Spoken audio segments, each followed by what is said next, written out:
There's a lake in the heart of Asia that holds 1/5 of all the world's liquid freshwater. It's more than all the 5 Great Lakes have together. Even if all the rivers on our planet suddenly changed their direction and set on a mission to drain this lake, it would take them a whole year to finish the job. I'm talking about the deepest lake in the world, Lake Baikal. If you decide to go all the way down to its deepest point, prepare for a journey of almost 5,400 feet. The descent takes several hours, but the rift floor of the lake is way deeper, between 5 to 7 miles beneath the surface.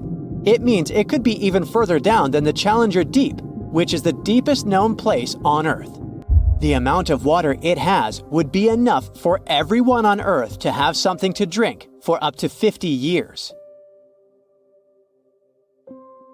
This mighty giant of a lake replenishes its water completely every 383 years.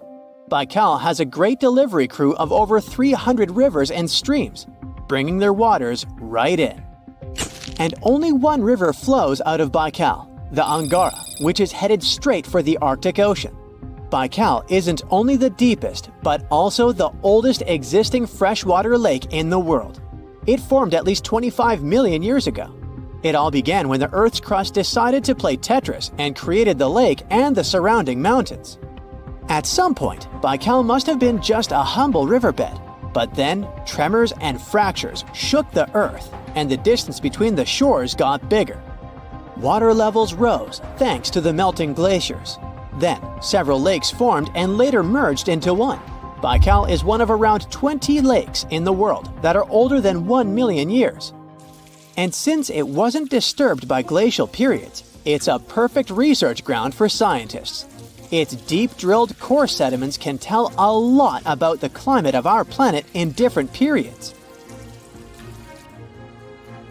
Since Baikal is in a rift basin with 2,000 seismic tremors per year, the lake is deepening and still growing in size. Its shores drift apart at around the same rate as South America and Africa are moving away from each other, so it has all the potential to become an ocean. Another thing Baikal has in common with the oceans is that it has water rich in oxygen, even at its lowest depths. This is one of the reasons why the fauna of the lake is so incredibly rich. It's home to over 2,500 various animals and 1,000 plant varieties. Around half of them are unique and only exist in this area, like the endemic algae, the Baikal omul fish, and the Baikal oilfish. There are also some bears, elk, and lynx living on its shores. They must appreciate the fact that the temperatures around the lake are always higher than the rest of Siberia, thanks to its huge water mass. Most Baikal dwellers prefer to stick to the bottom of the lake, but there's one brave guy you'll meet if you decide to visit. Meet the Baikal seal, also known as Nerpa. It's the only true freshwater seal in the world. Nerpa's eyes are so cute it nearly landed the part of Puss in Boots in Shrek. Nerpa in Boots sounds good to me. These huge eyes are there to help them follow their favorite pelagic fish underwater.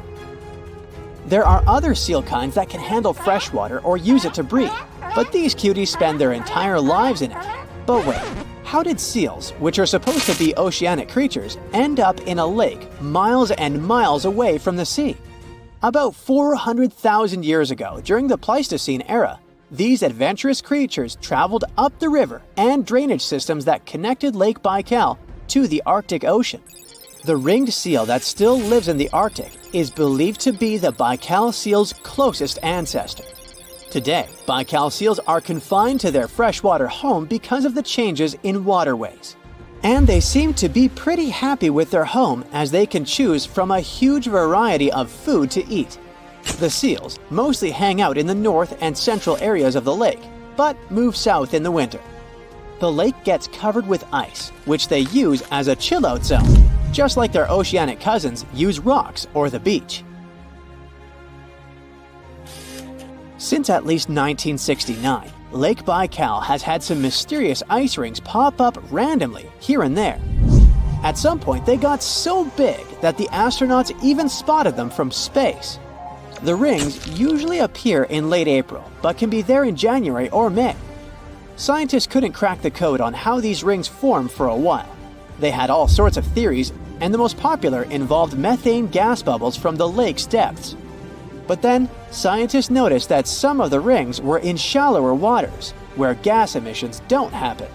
So, an international team of scientists decided to solve the mystery. They traveled to Lake Baikal, drilled holes in the ice, and dropped sensors into the water. In 2016, when they started the research, they heard that 2 vans had gotten stuck in the mysterious ice rings. Once they had analyzed the data from the sensors, it turned out that the secret behind the rings was warm eddies flowing clockwise under its ice cover. The currents were less intense in the center of the eddies, so the ice above them was thicker at the edges.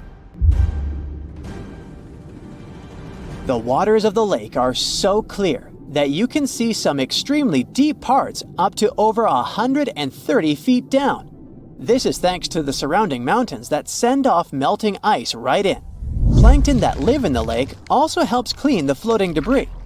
When this crystal clear water freezes, it forms an unusually thick and see-through layer of ice.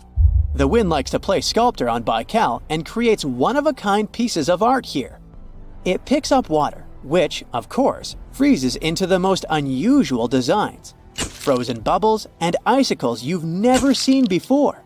The location and geography of the lakes and the cycles of melting and refreezing create the perfect conditions for this ice workshop.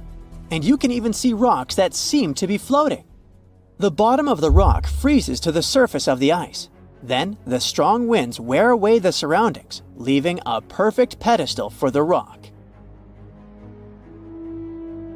If you think the floating rocks look eerie, how about Baikal's version of the Loch Ness Monster?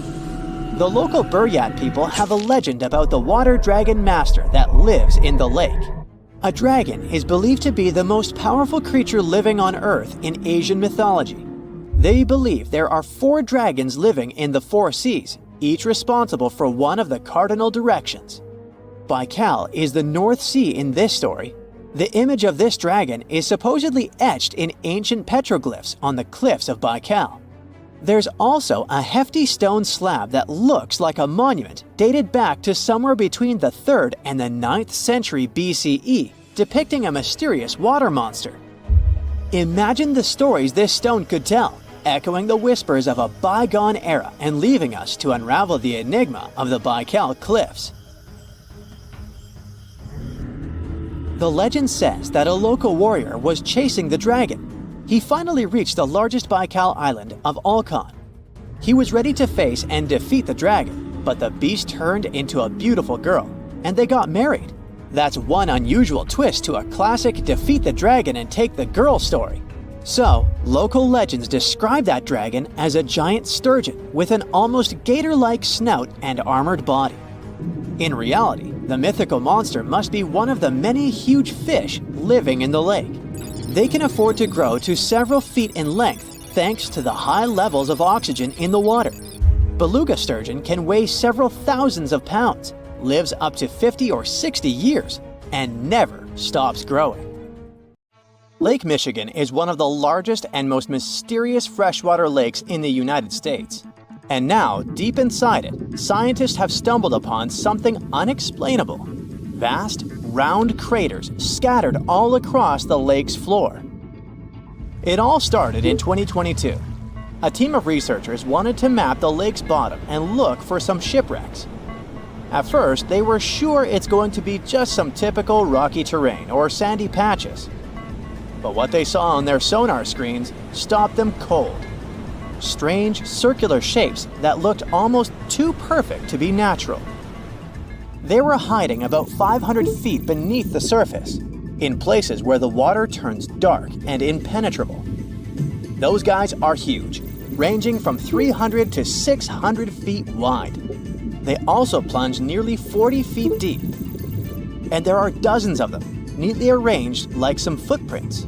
But the team had no idea what these things were. Then, in August 2024, the mystery only deepened. Using a remotely operated vehicle, they got a closer look at these formations. There were about 40 of them. No one had ever seen anything quite like this before in the Great Lakes.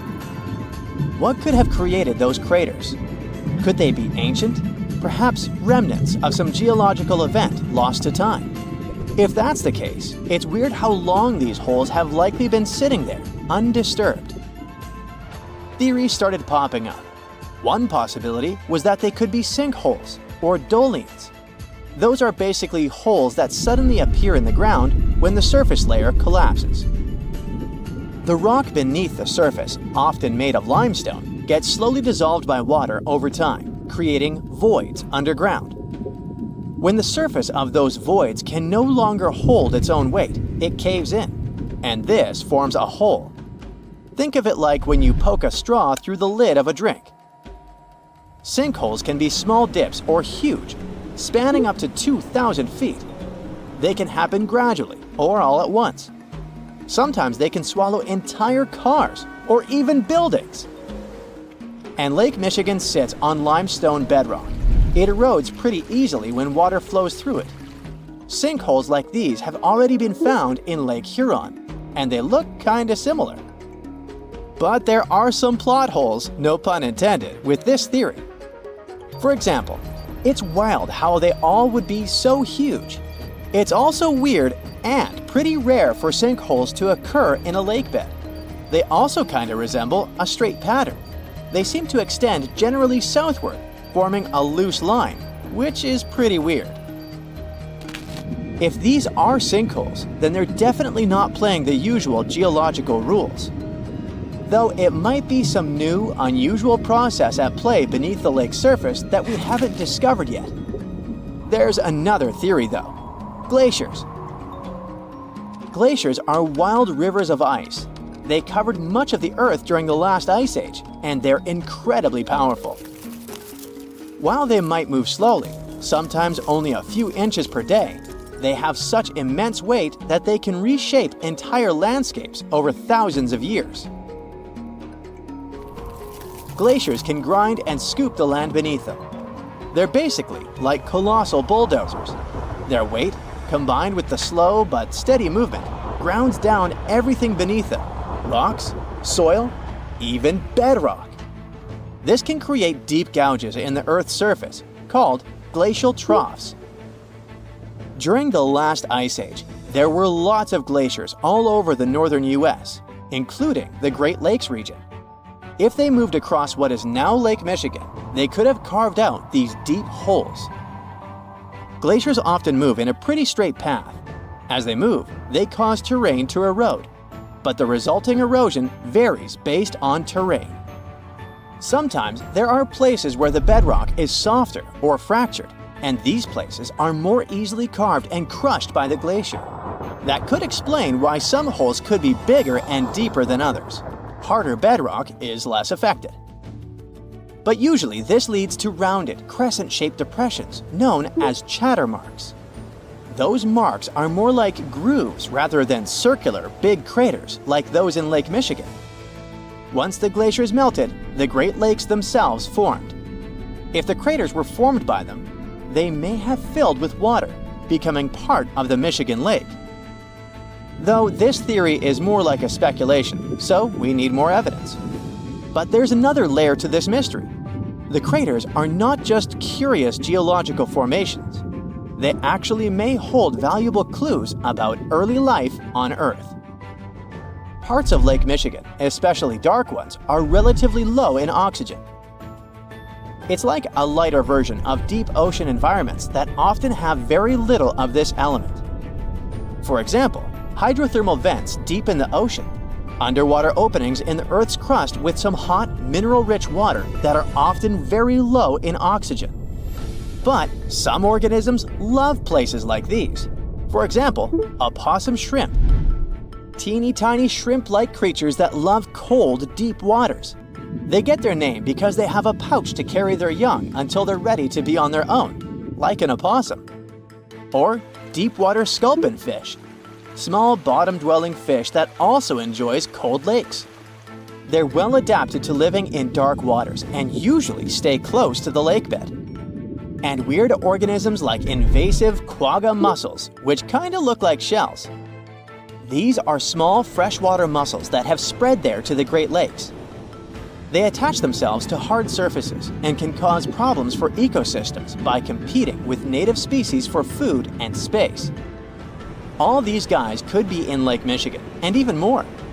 There might be microbes or even bacteria that are specially adapted to these harsh conditions, just like it was in Lake Huron. There's only a handful of creatures that could survive deep within these craters, and studying them could give us insight into how life once flourished in Earth's ancient, oxygen-poor oceans. That's because it's in places similar to these where some of the earliest life forms thrived. Early Earth had an atmosphere with little oxygen, although it was much more hot, and ancient microbes adapted to this. The Great Lakes, especially Lake Michigan, have always had a bit of a ghostly reputation. Like, even this mission was organized to study the shipwrecks. There were about 6,000 of them in the Great Lakes. Many of these wrecks are still sitting on the lake beds, preserved by the cold, fresh waters. And shipwrecks aren't the only strange things tied to the Great Lakes. Over the years, there have been stories of unexplained disappearances. Boats and even planes have vanished without a trace. The lakes, often calm on the surface, can suddenly turn dangerous with unpredictable storms and massive waves, leading to these mysterious events. Not even mentioning all the creepy stuff people noticed there over the centuries, such as ghostly lights above water or bizarre weather patterns like eerie, sudden fogs that seem to appear out of nowhere. In 2007, they even discovered some prehistoric structure that looks like Stonehenge there. Well, it was way smaller, but still. It lay about 40 feet below the surface in the heart of Grand Traverse Bay, and it's speculated to be about 9,000 years old, way older than Stonehenge. Looks like this is a print of those who lived in the area thousands of years ago. These massive stones are arranged in a careful, winding pattern stretching over a mile. They range in size from basketballs to compact cars. But one, in particular, stands out. A boulder 3.5 to 4 feet tall, 5 feet wide. It's etched with the image of a mastodon, a creature that roamed the Earth about 11,000 years ago before it went extinct. It probably sank there during the end of the last ice age we mentioned. This period had reshaped the region. This place is underwater now, but back in the day, it was still dry land. So the stones were probably created by people who lived there, though we're not sure why. Were they used as hunting blinds? Or was it some sort of an ancient calendar? Who knows? Only about 15% of the Great Lakes floors have been explored. Now, scientists are gearing up for a deeper dive into this mystery, both literally and figuratively. They want to analyze the lake beds surrounding the craters, hoping that maybe something in the environment around them might have caused them to appear. They have initiatives like Lakebed 2030. These missions should map the entire underwater landscape. This would help us learn tons of interesting stuff about Lake Michigan and our planet's past. Who knows what other secrets these dark waters hide? A strange lake appeared in India 52,000 years ago. It was formed here literally out of nowhere. I recall it was a Wednesday.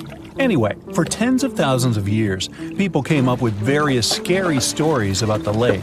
Some locals believe this place was cursed.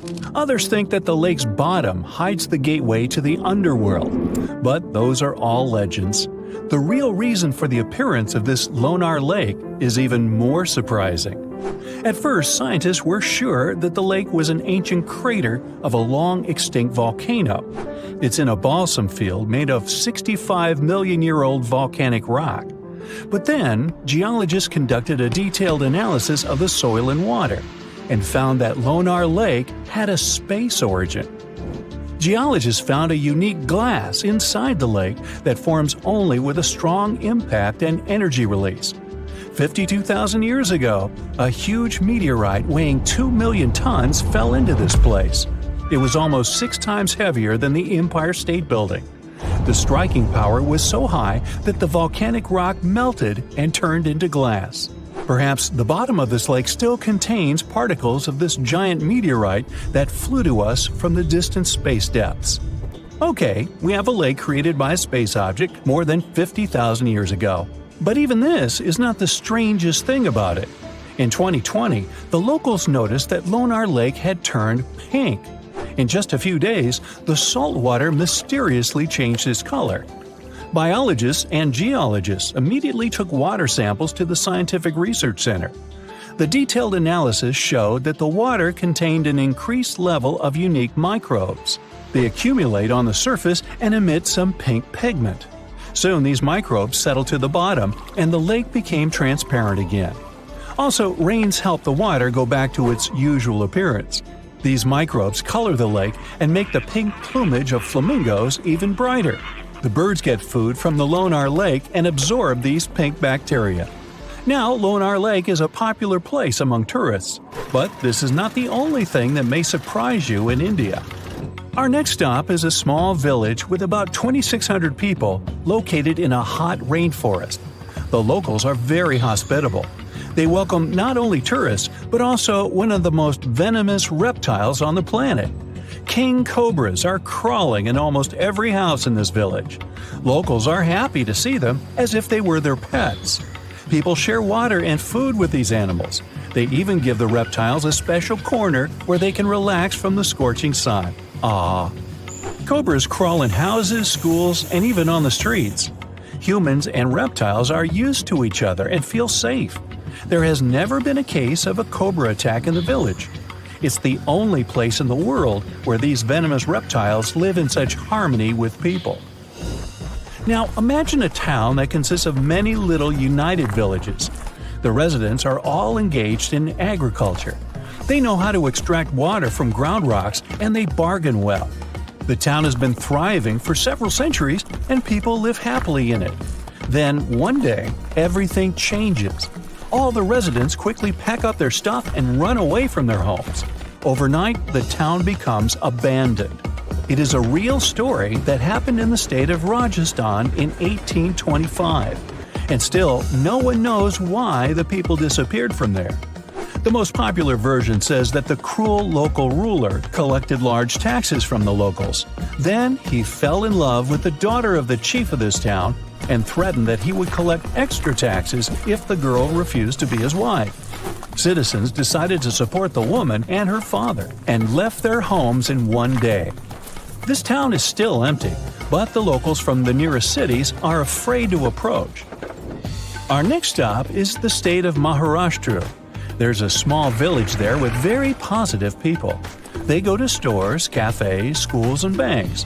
Everything here seems quite ordinary, and you wouldn't notice what's so special about this place. But just wait for the night to come. People go to sleep and no one locks their houses. There are no locks at all in this village. The door of any building is always open here.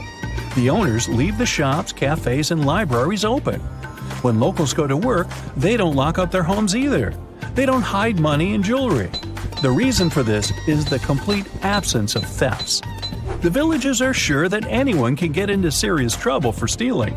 According to a legend, about 300 years ago, after prolonged rains and floods, a large black stone slab appeared in the center of the village. This slab symbolized an Indian mythical creature that watched over the locals. At some point, people stopped locking their houses because they knew that no one would dare to commit theft in that creature's face. In 2015, a police station was opened here, but almost no one has reported an incident since then. The building doesn't even have doors because the police don't keep anyone there. Another fantastic place in India is a village in the state of Assam. Hundreds of locals prepare here for an unusual celebration every now and then. They arrange a magnificent wedding ceremony. They set the table, dress up in beautiful costumes, and bring gifts. And all this for the newlyweds. But instead of people, frogs get married here. Locals hold weddings for wild frogs to summon rain. The incredible thing is that the ceremony looks just like a real wedding. The fun can last all day until late at night. Now, there's one dangerous and inaccessible island in India. You can find it in the Bay of Bengal. It's called the North Sentinel. It's a small piece of land that looks like a tropical paradise. But you won't be able to get there. Since 1956, nobody can travel to this place. The Coast Guard is always sailing around and patrolling the area. The reason for this is the local Sentinelese tribe. This tribe lives isolated from the whole world. They don't know about modern technologies, the internet, or television. For centuries, the Sentinelese have lived on their own, away from civilization. And the people from India want to keep it that way. Anyone who approaches their island is welcomed by the tribe with a flurry of spears and arrows. And it doesn't matter if you're coming by boat or helicopter. Another reason why you can't get on the island is the Sentinelese immune system. The Coast Guard is trying to protect the local tribe from possible diseases and infections that outsiders can bring with them. The locals have no immunity from the flu or even a simple cold. They don't know what that is. Also, there are coral reefs and limestone around the island, which significantly complicates the passage of large ships. Despite all the prohibitions, many people tried to get to the island. In 1880, one officer accidentally discovered this island.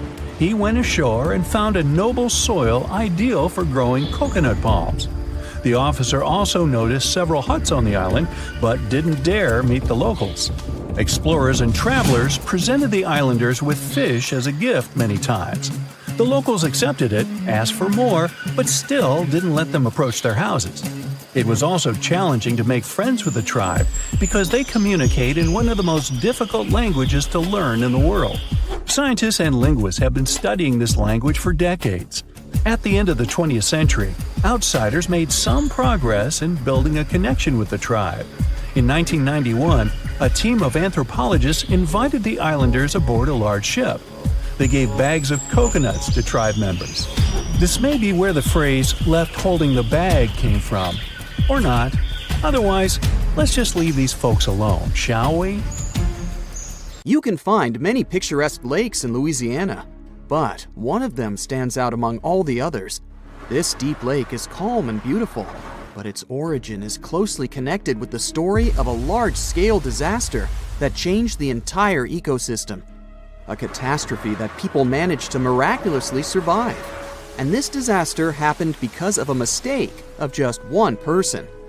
To discover the incredible history of Lake Peigneur, let's move back in time to more than 40 years ago. So, it's 1980, early morning of November the 21st. Several workers start their shift. They continue searching for oil. A drill on an oil rig in the middle of the small Lake Peigneur is an important part of this process. The depth of this lake is about 11 feet. If a grown-up person stands on its bottom and raises their hands, their fingers will reach the surface of the water. Everything goes without problems at first, but then the drill stops. It seems to have jammed at the bottom. Workers try to free the drill, but they can't do it. The engine gets overloaded, and people hear a few pops coming from below. At this moment, the entire rig begins to lean toward the water. The workers on the platform realize that something terrible is happening, so they run to the shore. A strong rumble comes next. The colossal $5 million drilling rig, with a height of a 15-story building, is slowly sinking into the water. But the lake's depth is no greater than a 1-story building. How is it possible? Imagine the water leaving your bathtub through the drain hole. The same thing is happening to the lake now. The drill has punched a small hole in the walls of a salt mine, whose tunnels run through the rock under the lake. And now, millions of gallons of water are pouring into these tunnels. The created pressure is 10 times as great as that in a fire hydrant stream. The miners find out about the disaster. While the water is flooding the tunnels, they're trying to evacuate from the mine. 50 people are making their way through the water and mud using mine carts. A slow elevator can only lift 8 people at a time. It takes 7 approaches to evacuate all the miners. Can you imagine how the people at the end of the line feel? The devastating flood is behind you, and several dozen people and 1 slow elevator are ahead. Fortunately, all the people manage to escape. The water displaces the air from the mine, compressing it. First, it breaks through all the tunnels, and then it comes out from the ground in the form of geysers. But the disaster doesn't end there. A large funnel forms in the middle of the lake. The hole is expanding, pulling more water inside. The land around the lake begins to crumble and fall into the mine. Along with the soil, the funnel pulls in 11 barges, a tugboat, the entire oil platform, and many trees. The whole beach around the lake disappears. There's so much water in the salt cave that the direction of the flow of the nearest river changes. Now, not only the lake, but also the water from the surrounding area is flooding the mine. The funnel is expanding. From the side, you can see the formation of a massive waterfall with a height of 164 feet. This is the height of a 16-story building. At this moment, it's the highest waterfall in Louisiana. Fortunately, the destruction doesn't last long. 2 days have passed. The mine is completely flooded. The funnel has disappeared. The water calms down. Several days ago, it was a shallow lake. Now it has a new bottom, located at a depth of 200 feet. This changes the ecosystem forever. New species of fish and animals appear there. The drilling company paid a fine of $45 million to compensate for the damage to all flooded enterprises. Of course, people investigated the cause of this disaster. It turned out that the engineer made a mistake in the maps. He used incorrect calculations to select the drilling coordinates and got to the salt mine. There is another lake with a huge funnel inside, and it's also artificial. But this time, people created it on purpose. Welcome to California, to Lake Berryessa. Previously, there was a small farming town of Monticello near the lake. In the last century, people built a dam here. But during the rainy season, the water level in the lake rose and poured over the dam's edges. Water flooded the land and washed away roads. You need to make the dam even higher to solve the problem, right? This is quite logical, but the town's engineers thought of something better. They dug a hole near the lake and covered its insides with concrete. It looks like a wide circular tunnel leading into the ground. During the rainy season, the level of the water rises high enough to reach the pit, and millions of gallons of water pour into it. It resembles a giant drain hole in the bathroom. All the water entering the hole travels through a horizontal tunnel and gets into the nearest bay. This is an effective and practical invention and an excellent attraction for many tourists. Skateboarders also like to hang out here. When the water level is low, they gather at the bay, near the place where the water flows out. The round tunnel is an excellent playground for skateboarding. We're moving to the desert of Yemen. There, we're also looking for a hole, but without a lake this time. This hole, the size of a basketball court, is in the middle of the desert. Scientists still don't know what's at the bottom of the hole or what formed it, but the locals are sure this pit is a portal to the underground world where evil spirits live. Even if you don't believe in all this, the giant hole in Yemen can still scare you. Sometimes, strange, frightening sounds come from the depth of this black abyss, and there's always an unpleasant smell of rotten eggs wafting out of there. The hole is so dark, it absorbs sunlight. You won't see anything, even if you point a flashlight inside. People have studied this place with the help of powerful optical lenses and drones, but they couldn't see anything except the frightening darkness. From a distance, this place looks like a blob of black paint in the middle of a golden sandy canvas. Even now, the giant hole in Yemen is one of the most poorly studied and mysterious places on Earth. But recently, a group of brave people got down to its bottom. They found stalactites, snakes, and even waterfalls there. Scientists are trying to figure out how the hole appeared and how old it is. Some say that the hole was caused by construction works when geologists were drilling the soil in search of minerals. The drilling process made the surface of the ground collapse. And now let's visit another famous hole hidden under a huge amount of water. It's the Mariana Trench. This is the deepest pit on Earth, located in the western Pacific Ocean near the Mariana Islands. It's so deep, it can fit 1.5 Everests. To dive to the bottom, you need special equipment that can withstand intense water pressure. It should be a sturdy bath escape with an ample supply of oxygen. It's expensive, but the trip is worth it. In the Mariana Trench, you can meet unique, strange creatures you will never see on the surface or in some other region of the ocean. Toxic crayfish and microorganisms feeding on a substance that looks like oil live here. You can meet fish with transparent bodies and see their organs and skeleton. Creepy, toothy monsters similar to anglerfish can swim by. These creatures seem fragile and harmless. But look at yourself. You're inside a bath escape made of alloys of several metals. Water pressure can turn an ordinary car into flatbread here. And these fish with transparent bodies swim as if they're just hanging out in the pool. Now, the next time you travel the world on Google Maps, check out this lake in Finland that is shaped just like the country itself.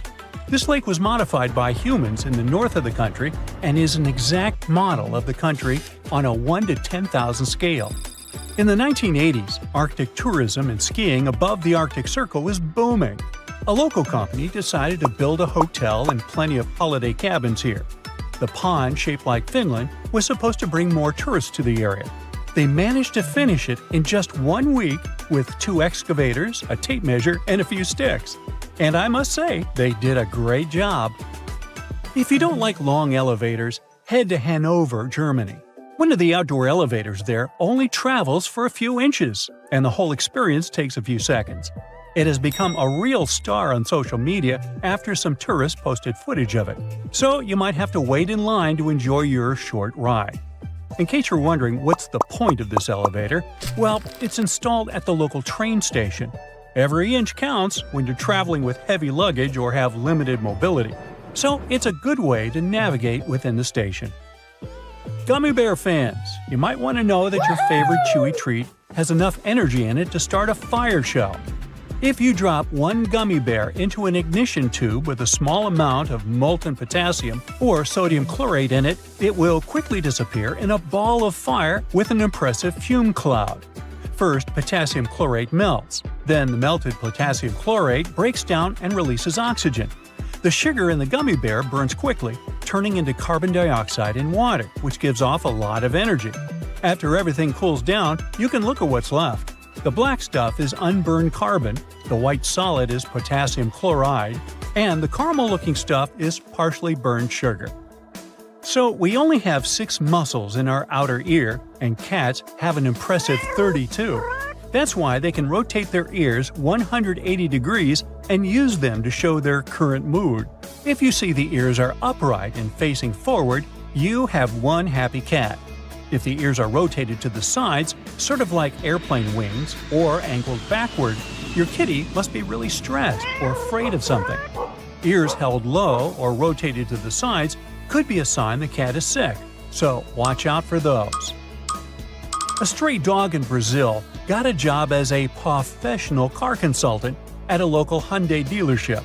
The company manager noticed a stray pup next to the dealership and started leaving food and water for his new friend. Other staff members also fell in love with the pup and finally decided to adopt him. The doggy got a home, a job, and the name Tucson, after Hyundai's popular compact SUV. Tucson's job includes wearing a tie, getting behind the wheel, and winning over the hearts of customers. You can see from the company's social media that he excels at all these tasks. In Mexico, they like to spice up mango and citrus fruits with salt and chili pepper. You can try mango with a shrimp taste in the Philippines and salted watermelon in the southern states. When you're eating a sweet fruit sprinkled with salt, you'll notice the salty flavor with the first bite, and the sweet fruity taste follows a bit later. And when you get used to it, it feels as juicy and amazing as ever.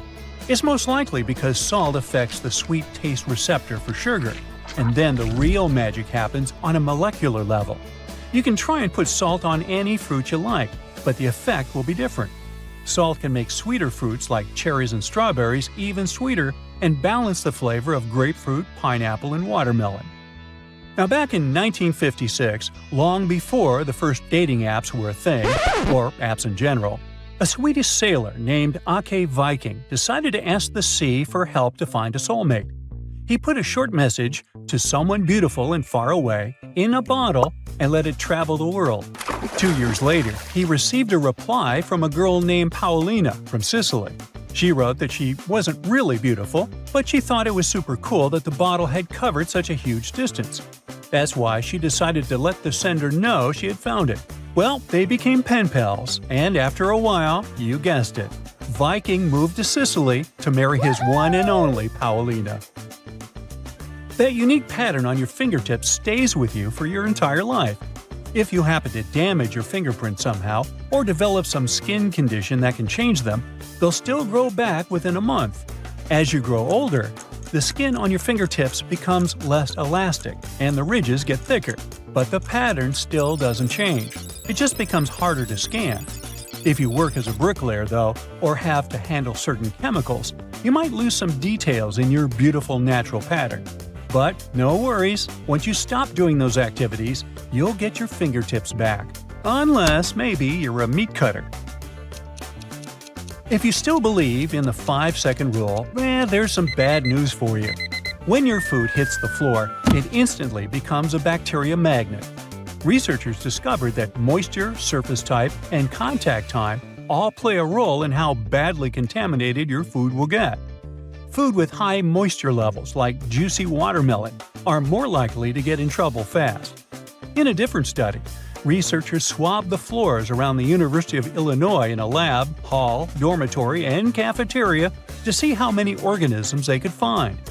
Even on dry, sterile surfaces, germs relocated onto cookies and gummy bears in less than 5 seconds. For some foods, it took less than 1 second for the transfer to begin.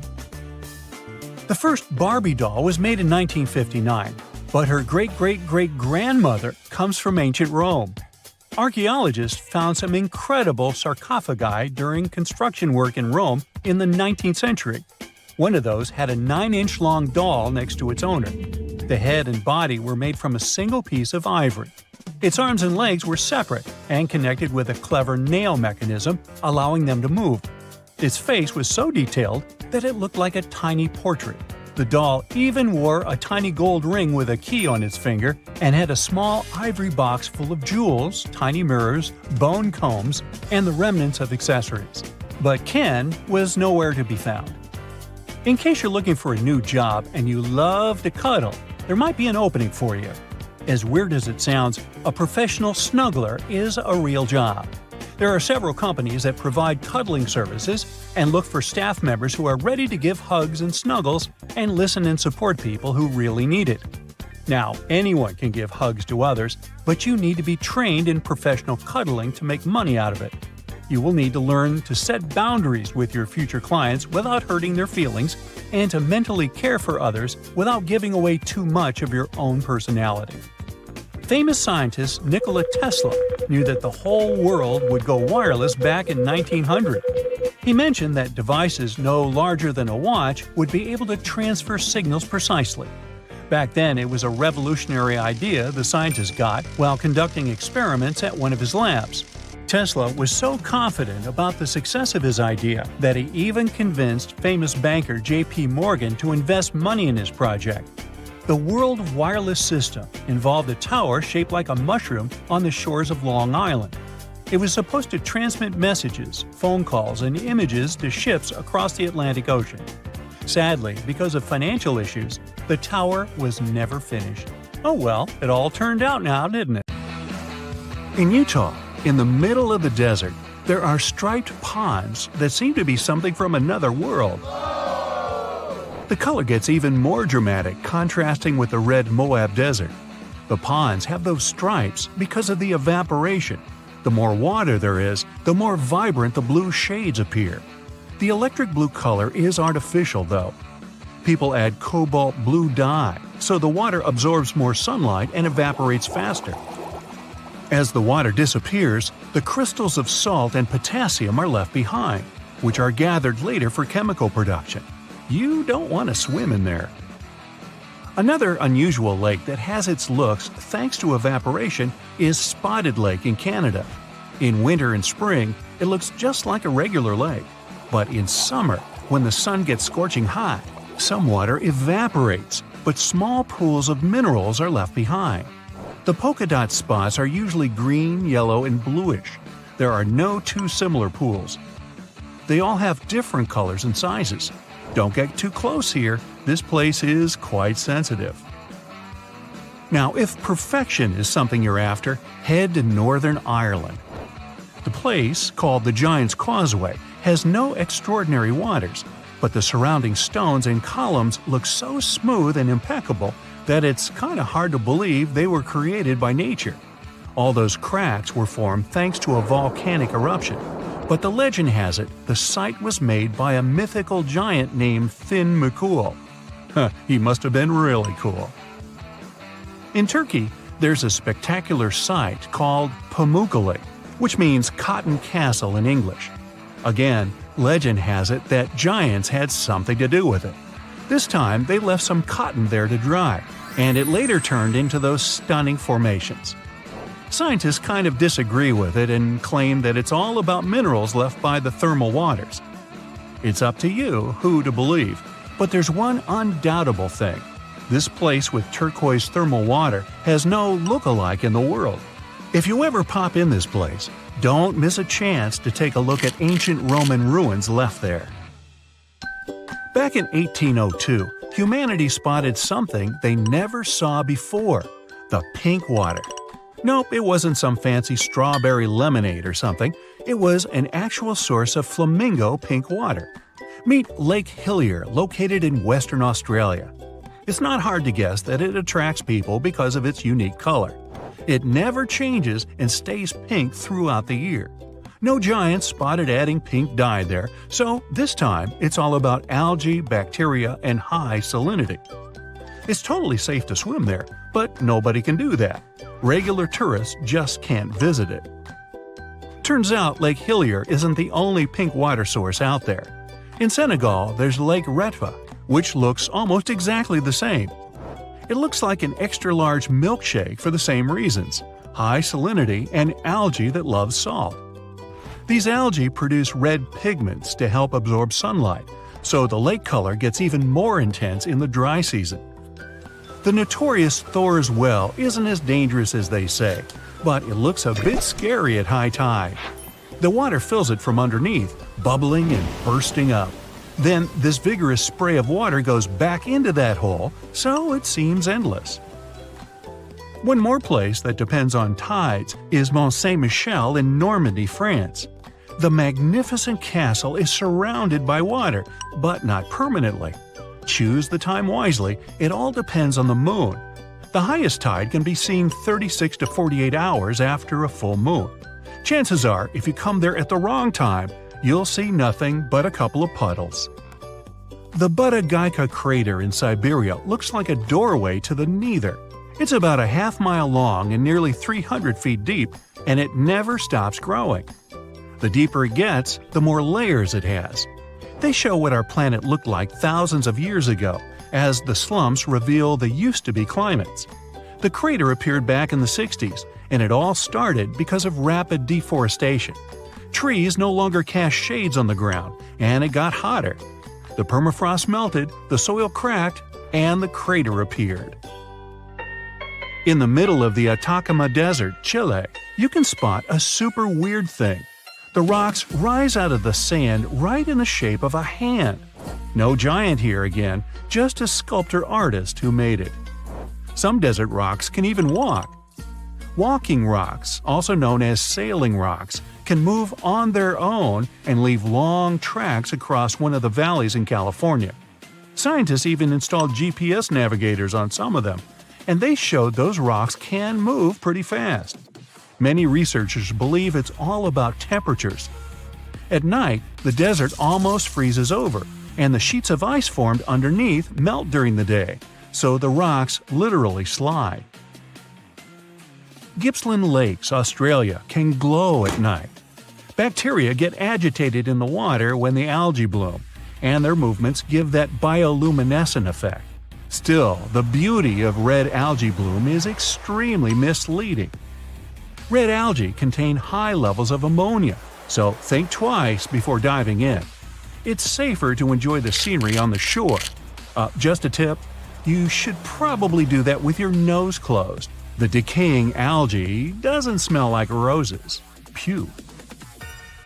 Water often glows because of bioluminescent jellyfish, and so do caves. In New Zealand, there are glowing worms that emit greenish-blue luminescent light. You can see these guys only in total darkness. These worms are carnivores, and the main reason why they glow is to attract prey, so beware. They also make webs, just like spiders. To see them, head to the Waitomo glowworm caves. There are even guided tours.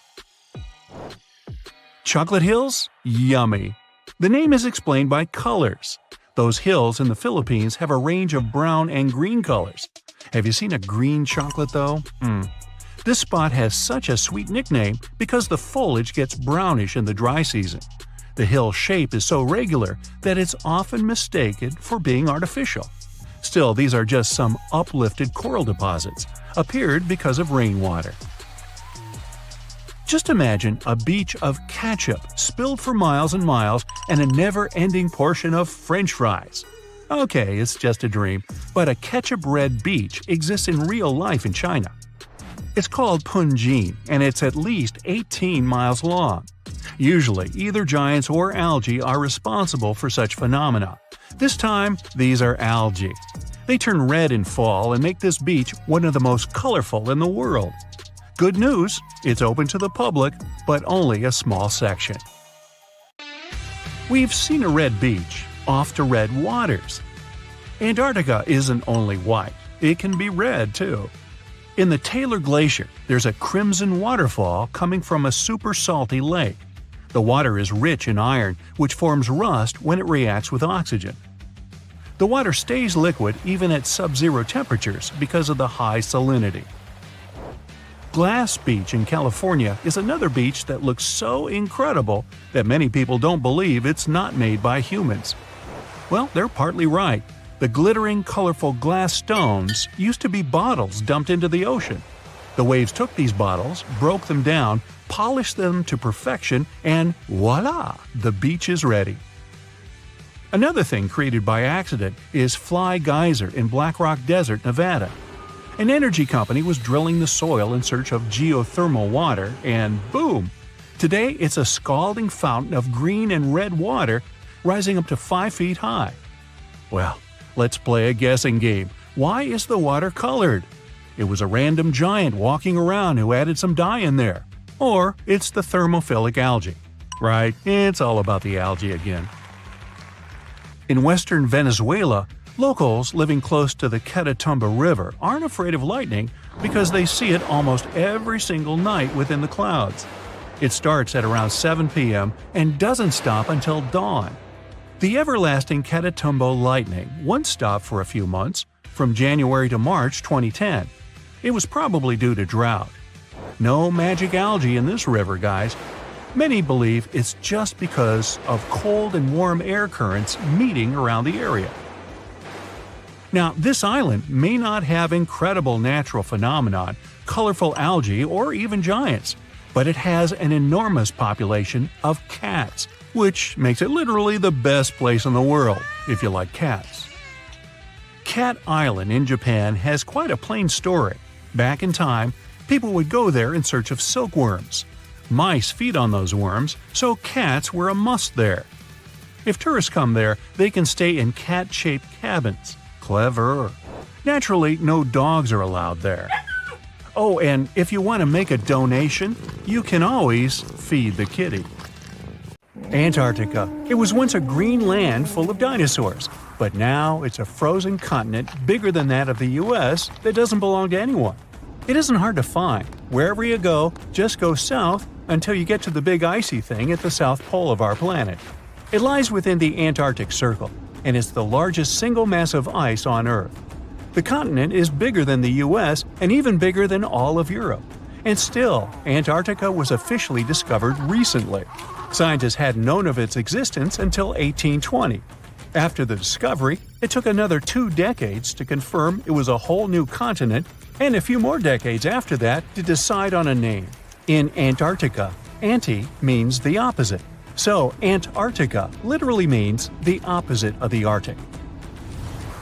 Now, even before scientists discovered the land, ancient Greeks already theorized that there must be a southern continent to balance out the Arctic in the north.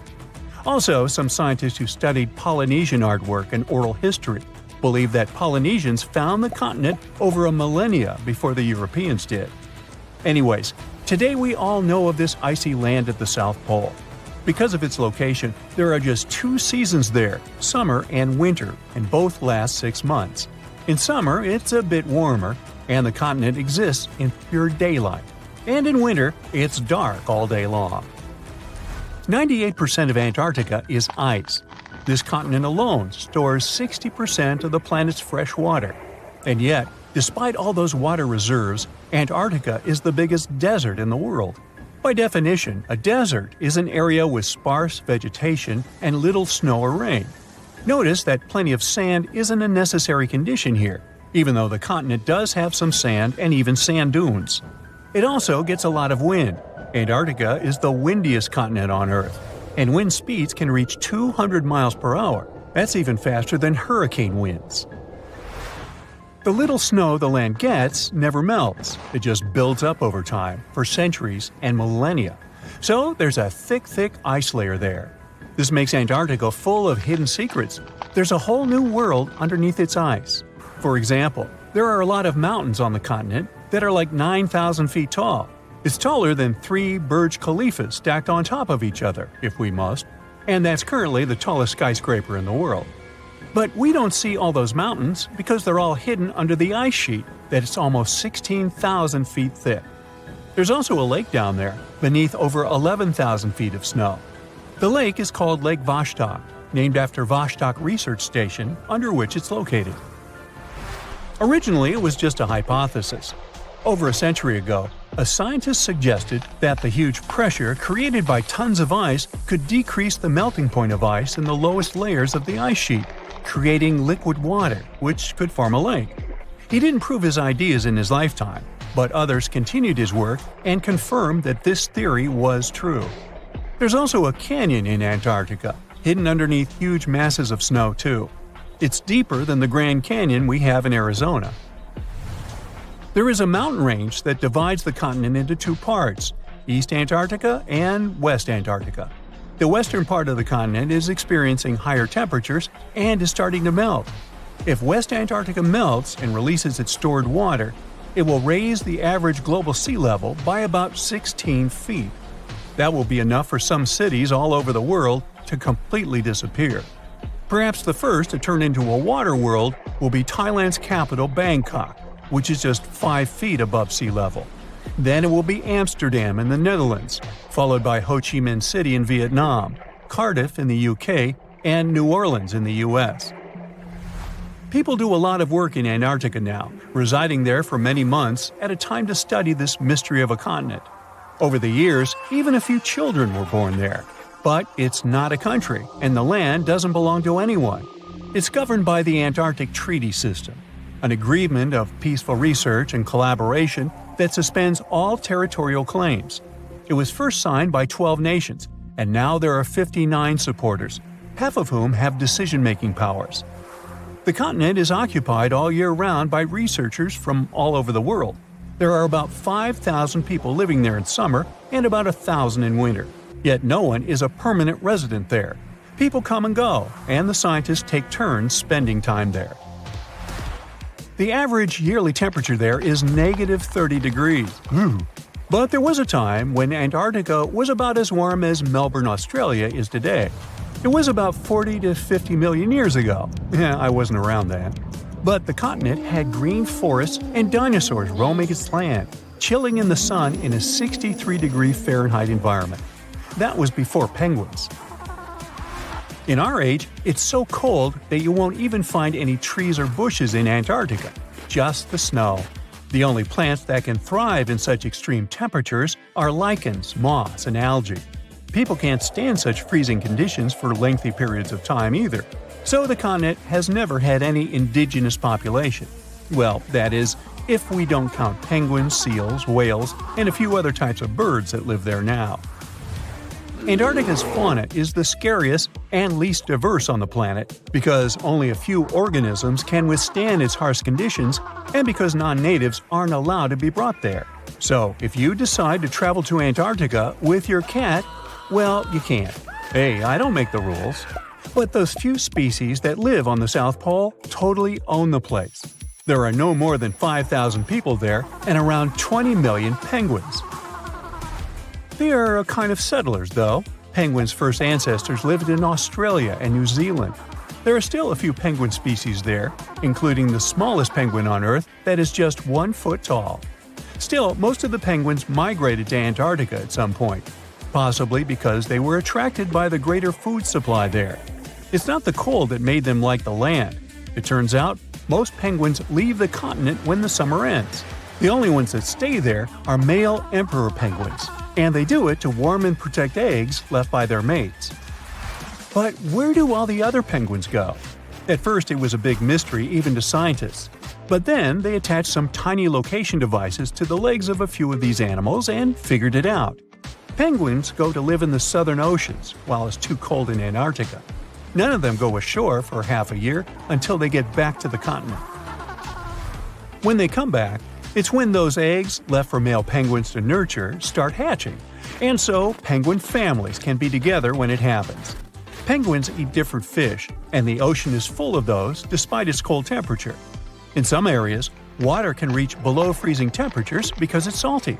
But fish don't freeze there because they have antifreeze proteins in their bodies. Then there are also about 1 million seals in Antarctica. They like fish too, and they can hold their breath underwater for 2 hours. They see way better underwater than in the bright light of the day, and they also use their whiskers to locate food. Their breathing holes in the ice can freeze while seals are away, and they must use their teeth to make a new one. Seals can even sleep underwater and then resurface occasionally to get some air without waking up. I can appreciate that. On the outside, the surface of this lake looks like the aftermath of a disaster. Empty tree trunks spike out of the turquoise waters. The lake is surrounded by mountains, making it a quiet but unsettling place. But those who dare to swim under these dangerous waters will soon discover a whole new world. This isn't the beginning of a fairy tale. It's the actual story of Kayindi Lake, located in Sati, Kazakhstan. Back in 1911, an earthquake caused a major landslide in this location. The valley created eventually filled up with rainwater, practically submerging the forest. The trees that are located above the waters might look very sad, but beneath the surface, they remind you of an underwater forest. Since the waters are crystal clear most of the time, you can still see this fascinating view even from its shores. The ice-cold water makes this lake so tricky and, at times, even dangerous. And don't forget about all the algae, plants, and submerged trees that can rapidly become risky obstacles. Hey, I enjoy a steamy hot bath, but this boiling lake I'll tell you about now is really the stuff of scary dreams. It's located on the Caribbean island of Dominica, and its waters have temperatures between 180 and 197 degrees Fahrenheit. And that's just around the edges, since no one has ever dared to reach the middle of the lake to measure its core temperature. It's true that the heat can go down from time to time, but you never know when these waters may start to boil again. The place is also dangerous because of the gases it releases, such as carbon dioxide. It doesn't smell nice, trust me, but that's mostly because of the sulfur stuck in the steamy air. This seemingly calm lake also carries a dangerous surprise. Lake Manan, located in West Province, Cameroon. It's one of the few erupting lakes on the whole planet, similar to a volcano, and most of the time it does so without any warnings. Its last eruption dates back to 1894, when it caused serious damage. The chemical mechanism of such lakes works like a can of soda that you shake before opening. There are risky gases on the bottom of the waters, so any disturbance on the surface may trigger their eruption. Natron Lake in Tanzania may be beautiful to watch because of its unique reddish coloring, but it's definitely not a place you'd want to take a swim in. While the water is extremely salty, it also combines with algae, which, by the way, are responsible for the coloring. And that's not even the riskiest thing about it. Natron Lake has pH levels so high that they become corrosive. If you dampen a piece of dyed material in this lake, it'll soon be stripped of its color. These high levels of acidity can also cause serious problems to the human skin. It's not all bad for some creatures, as Lake Natron is the only home to over 2.5 million small flamingos. These acidic and brackish waters support their survival, so it's no wonder they like to stick around. Lake Nicaragua's danger factor has less to do with chemistry and more to do with its inhabitants. It's located on the border of Costa Rica and Nicaragua and is the largest freshwater lake in Central America. When you first look at it, you won't think it can be dangerous, but because of the bull sharks inhabiting it, I wouldn't recommend taking a swim. Sharks tend to be unpredictable and at times intimidating creatures. Plus, they will eat everything if needed. Scientists initially believed this species of shark was only found in this lake, but they soon discovered that people had seen the same sharks in the Caribbean Sea. These astonishing creatures not only cross a distance of over 120 miles to get here, but can also adapt to freshwater, something not all fish can do. Belize's Great Blue Hole may seem alluring to divers. I mean, it has a gorgeous deep blue color and is pretty close to the mainland, about 62 miles. The problem is that beneath the surface of these tranquil waters is a mixed-up series of tunnels which contain many types of coral and other wildlife. These caves are what makes diving through the Great Blue Hole tricky. More so, specialists discover that deeper into the waters there are fewer and fewer creatures. Why? Because of a hidden layer of hydrogen sulfide that spans over the whole width of the sinkhole. Since there's no oxygen, no creature can ever survive this deep into the hole. Lake Lanier is the largest lake in the state of Georgia. It has a lot of visitors each year, about 11 million, so that's about the same number as visiting the Louvre Museum in Paris. Despite its popularity, a lot of accidents happen on this lake, and nobody knows for sure why. One of the explanations may lie beneath the surface of this mysterious lake. There's a lot of debris and rubble in there, along with random objects that have been tossed in, like boats, lawn chairs, and even fishing wire. All this creates a tricky underwater obstacle course. With the added low visibility on the surface of the lake, this place can become risky to navigate.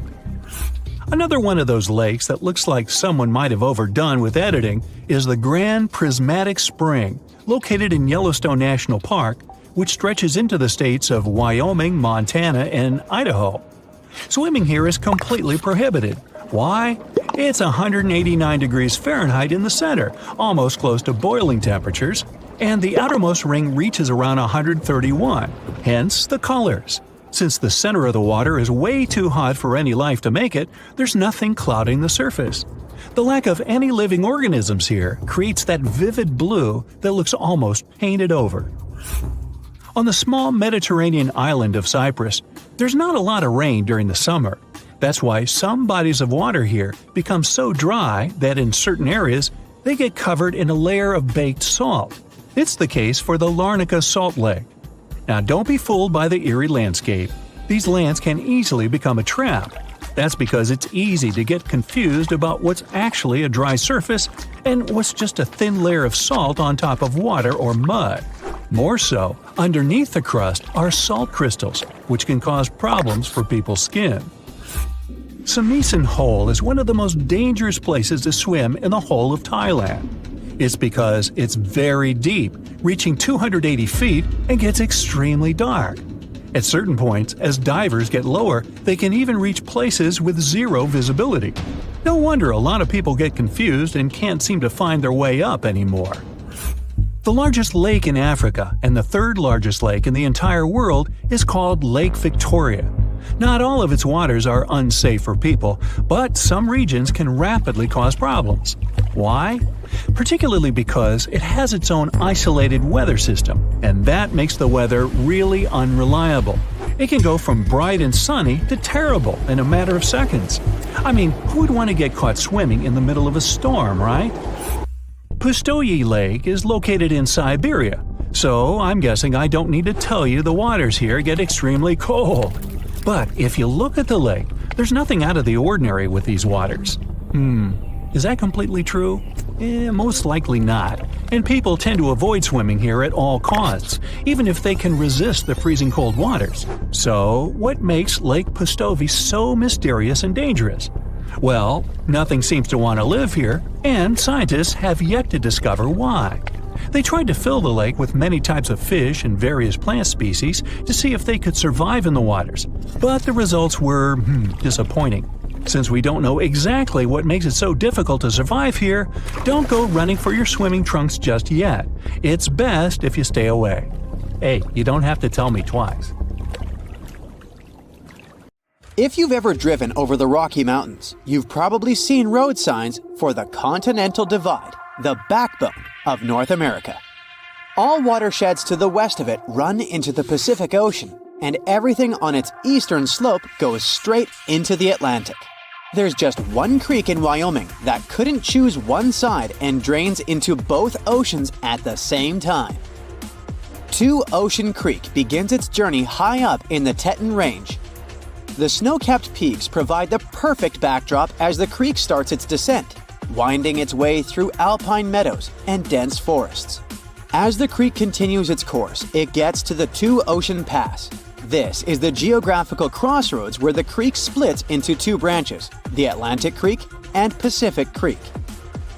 The Pacific Creek goes westward and becomes part of the larger Snake River watershed, bringing its waters to the Snake River, which eventually merges with the Columbia River and, finally, reaches the Pacific Ocean. The Atlantic Creek heads eastward and flows into the Yellowstone, Missouri, and Mississippi rivers, and eventually empties into the Gulf of Mexico. If you connect the two creeks' watersheds on a map, you'll get a single blue line between Oregon and Louisiana. Explorers struggling to find the Northwest Passage between the two oceans never knew they could have used the creek. They would just have to use really tiny boats. Some scientists believe that cutthroat trout had better luck in that way. They managed to migrate from the Snake River to Yellowstone River, most likely using the Two Ocean Creek. Technically, fish can travel over 6,000 miles to cover the whole distance from sea to shining sea in fresh water. The creek could be just perfect for that journey. There are hiking trails in Grand Teton National Park that lead to Two Ocean Pass. If you feel adventurous enough, you can stand at the literal crossroads of the continent and see the beginning of two aquatic journeys. Lonar Lake in India popped up literally out of nowhere around 52,000 years ago. Newer data says it could be much older, probably over 500,000 years. At first, scientists were sure that the lake was in an ancient crater of a long-extinct volcano. But then, geologists made a detailed analysis of the soil and water and found out that Lonar Lake has a space origin. The minerals found in its soil are similar to those found in moon rocks brought to Earth during the Apollo program. The lake is an impact crater left by a huge meteorite, which was almost 6 times heavier than the Empire State Building. The impact was so strong that the volcanic rock melted and turned into glass. In 2020, the lake, which was already unusual enough, suddenly turned pink. It wasn't a part of an early Barbie movie marketing campaign. The detailed analysis showed that the water contained an increased level of unique microbes. They accumulate on the surface and emit some pink pigment. After a while, the microbes settled to the bottom and the lake became transparent again. Flamingos that got their food from the lake also got to taste some of the microbes and became an even brighter shade of pink than usual. One of the most famous sights of Yellowstone National Park is the Grand Prismatic Spring. It's one of the largest springs in the world, and it's inspired people who have seen it since at least the 19th century. Back then, a group of trappers mentioned an indigo blue lake boiling like a huge cauldron. Decades later, expeditions came to the spring to study it better and explain its unusual appearance. But because the spring at its widest point is longer than an American football field, they had to build a special vessel and travel far from the shore. The scientists traveling in the boat never wore life vests. They knew those would be useless if the boat tipped over. The water in the middle of the spring is of near boiling temperature, and those vibrant colors are the result of extreme organisms living in the hot water. The temperature changes as you travel away from the center. Different species that don't mind the heat have settled in different parts of the pool, giving it its famous diverse pigments. Back in the early 20th century, someone got the interesting idea to try to irrigate a part of Nevada's Black Rock Desert. They drilled a well and found lots of water, but it was near boiling temperature. The water was clearly not good for agriculture, so the human-made geyser was left abandoned. Over the decades, it slowly turned into an impressive cone of calcium carbonate deposits. Then, in 1964, a geothermal energy company drilled another well close to the first one. The water they had found was of the same temperature. This time, it wasn't hot enough for their needs to produce energy, so they decided to cap the well and leave. But water managed to get up and out, and it completely dried up the first geyser. The second one, which got the name Fly Geyser, is still flowing burning hot water rich in minerals. The cone is multicolored and looks like it's not from this planet, thanks to the algae living in it, which love the heat. Every summer, Caño Cristales in Colombia turns into a liquid rainbow, or the River of Five Colors. At this time, and until the end of fall, the conditions are just right for the riverbed to turn bright red, yellow, green, blue, and black. We owe this beauty to certain aquatic plants growing in the river, a special type of riverweed. During the wet season, the river moves fast and the sun cannot get to these plants. During the dry season, there isn't enough water to feed them, so the time in between the seasons has the perfect conditions for this colorful show. It doesn't happen anywhere else in the world. At some point, the number of tourists who wanted to see it became so huge that scientists got concerned it could be bad for this hotspot of biodiversity. The area is home to rare species of animals, birds, and plants. Now, there are ecotourism trails and strict opening hours. In August 2014, a man in Tunisia was going back home from the north after doing his business. It was a hot summer evening, and he was dreaming about water, when suddenly, it popped up right in front of him. There was a whole lake in the middle of the desert, and the man was pretty sure it hadn't been there several days before. The new body of water got the nickname Mysterious Lake, and actually became a great mystery. Hundreds of people came here to swim in the clear, cool water. The lake became a popular place, but a few days later, the water turned dark green. The locals didn't care about this and continued to bathe in the lake. But when scientists and geologists arrived at the place, they announced that the water was dangerous to swim in. The lake was stagnating. It didn't refresh itself from underground streams, and the rains didn't feed it either. That's why the water became moldy and dirty. The lake contained algae and a lot of harmful bacteria dangerous to the human body. Scientists also found out that the land in this region had phosphate deposits. This substance can decay. But even that didn't stop people from bathing in the lake in the middle of the desert. How it got there remains a mystery. Some experts think that heavy rains have filled a hole in the ground with water. Another, more popular theory says that an earthquake had formed the lake. The seismic activity must have torn the Earth's crust above the water table, and then underground springs had filled the crevice. So, in theory, the lake could drain back out one day, just as suddenly as it had appeared. Oh wow, there's a hole in the bottom of the ocean! It seems that the ocean has a leak. But it's not like a leak you would expect, where water is flowing out. It's more like a spring since water is flowing in, not out. This unique leak is something we know as Pythia's oasis. A grad student was the one who accidentally discovered it. He noticed bubbles that were rising to the surface. Normally, bubbles in the ocean tell us there might be some hydrothermal vents, which are hotspots for some pretty cool things.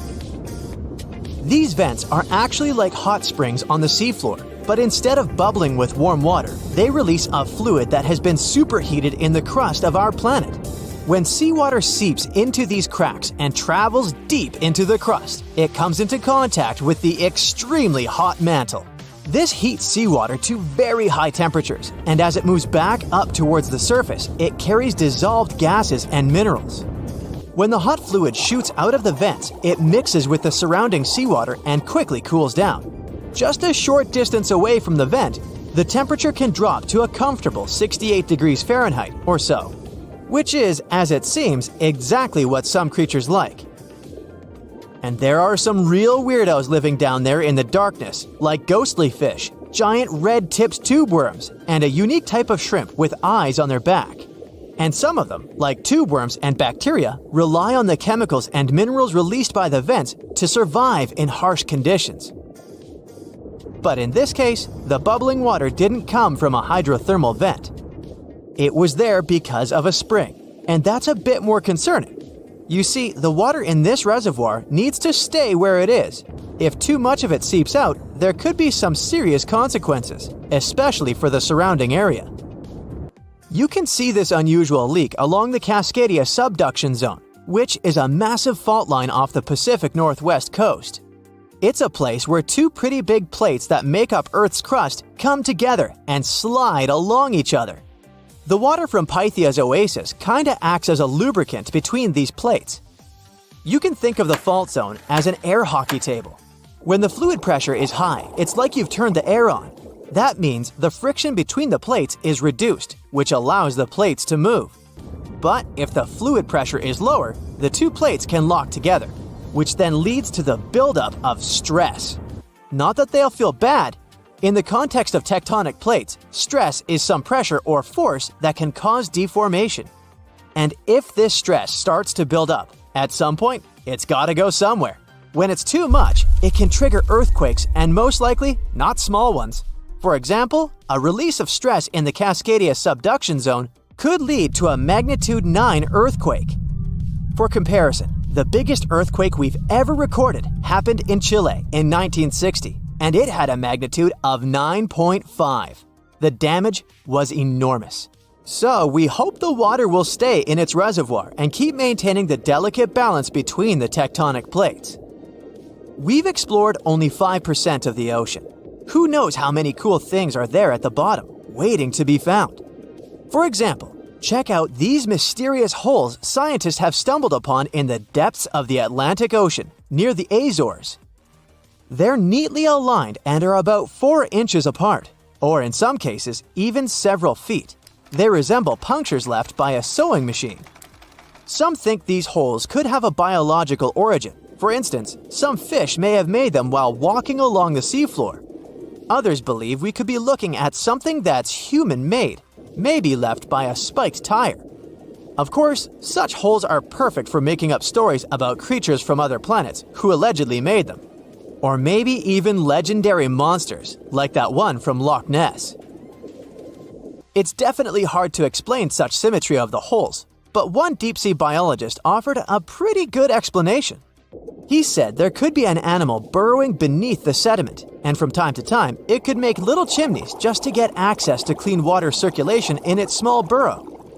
I mean, there are sediment piles around the opening of each hole, and they do support the idea that something pushed the soil from below. But there's still no proof these holes are actually connected beneath the surface. And there are also a lot of things hidden at the bottom of the oceans and seas that ancient civilizations left us. For instance, archaeologists made a really cool discovery off the southern coast of Croatia, a road hidden under layers of sea mud that's 7,000 years old. They found the ancient road at the sunken Neolithic site of Solin. The site of Solin was a human-made island in ancient times, and an archaeologist discovered it 2 years ago. He was studying satellite images of the area around Korčula, one of the beautiful Croatian islands. When he realized there could be something interesting at the bottom of the sea, he dove into the water with his colleague. And under the surface of the Adriatic Sea, which is part of the Mediterranean Sea, at a depth of 13 to 16 feet, they found stone walls that were most likely part of some ancient settlement. The landmass where people built the settlement was separated from the main island by a narrow stretch of land. Luckily, this area is protected from big waves by the surrounding islands, so the site remained relatively well preserved. It's now hidden beneath the surface of the sea and covered in mud. but it's so exciting to imagine how people walked on that road nearly 7,000 years ago, visiting nearby settlements. If you want to see the weirdest creatures, you can always head to the bottom of the sea. Actually, scientists have determined there could be more than 30 potentially new species at the bottom of the Pacific Ocean. They've collected them using their remote-controlled vehicle. That's a big step because until recently, they could only study such creatures through photographs. I'm talking about segmented worms, different types of coral, some invertebrates similar to centipedes, and many others. But there are also many old freaky creatures that we already know about that look like they came from sci-fi movies. Red octopus, blobfish. Okay, this one kinda looks normal until you raise it to the surface. The goblin shark, Sloane's viperfish, zombie worms. Ugh. Yeah, I hear ya. Let's move on. The seafloor hides things from space too. There are traces of rare forms of plutonium and iron at the bottom of the Pacific Ocean. And what's awesome is that all this has come from space. These radioactive materials probably formed during some kind of cataclysmic event in space and eventually made their way out to our beautiful home planet. And this extraterrestrial debris most likely appeared on Earth within the past 10 million years. After it fell to the Pacific Ocean and settled at a depth of almost a mile, it became part of all those layers of rock down there. Plutonium is especially exciting for scientists. I mean, only tiny amounts of it have been found, hundreds of atoms maybe. But it's still remarkable because these atoms are created by exploding stars. Things like this can help us better understand how the universe produces elements heavier than iron, like plutonium, gold, uranium, and platinum. We're still not sure about the origins of these elements. For a long time, scientists believed that supernovae, which is when a star comes to its end in a fabulous explosion, were responsible for creating these heavy elements. But it seems it's not just that. Some other cosmic events, such as the collision of neutron stars, which are super dense collapsed stars, or some rare types of supernovae, could also be involved. Whoa, let me get my popcorn. Boom! This word isn't nearly enough to illustrate the explosion, the most powerful one you've ever seen. And what's most important, it's a lake that's just blown up. Hey, all you wanted to do is light up some fireworks in this picturesque place. But you must have totally missed the danger strictly no fire warning sign along the way. And now, the wall of fuming water is quickly closing in on you. But first, let's rewind to the beginning of the whole thing.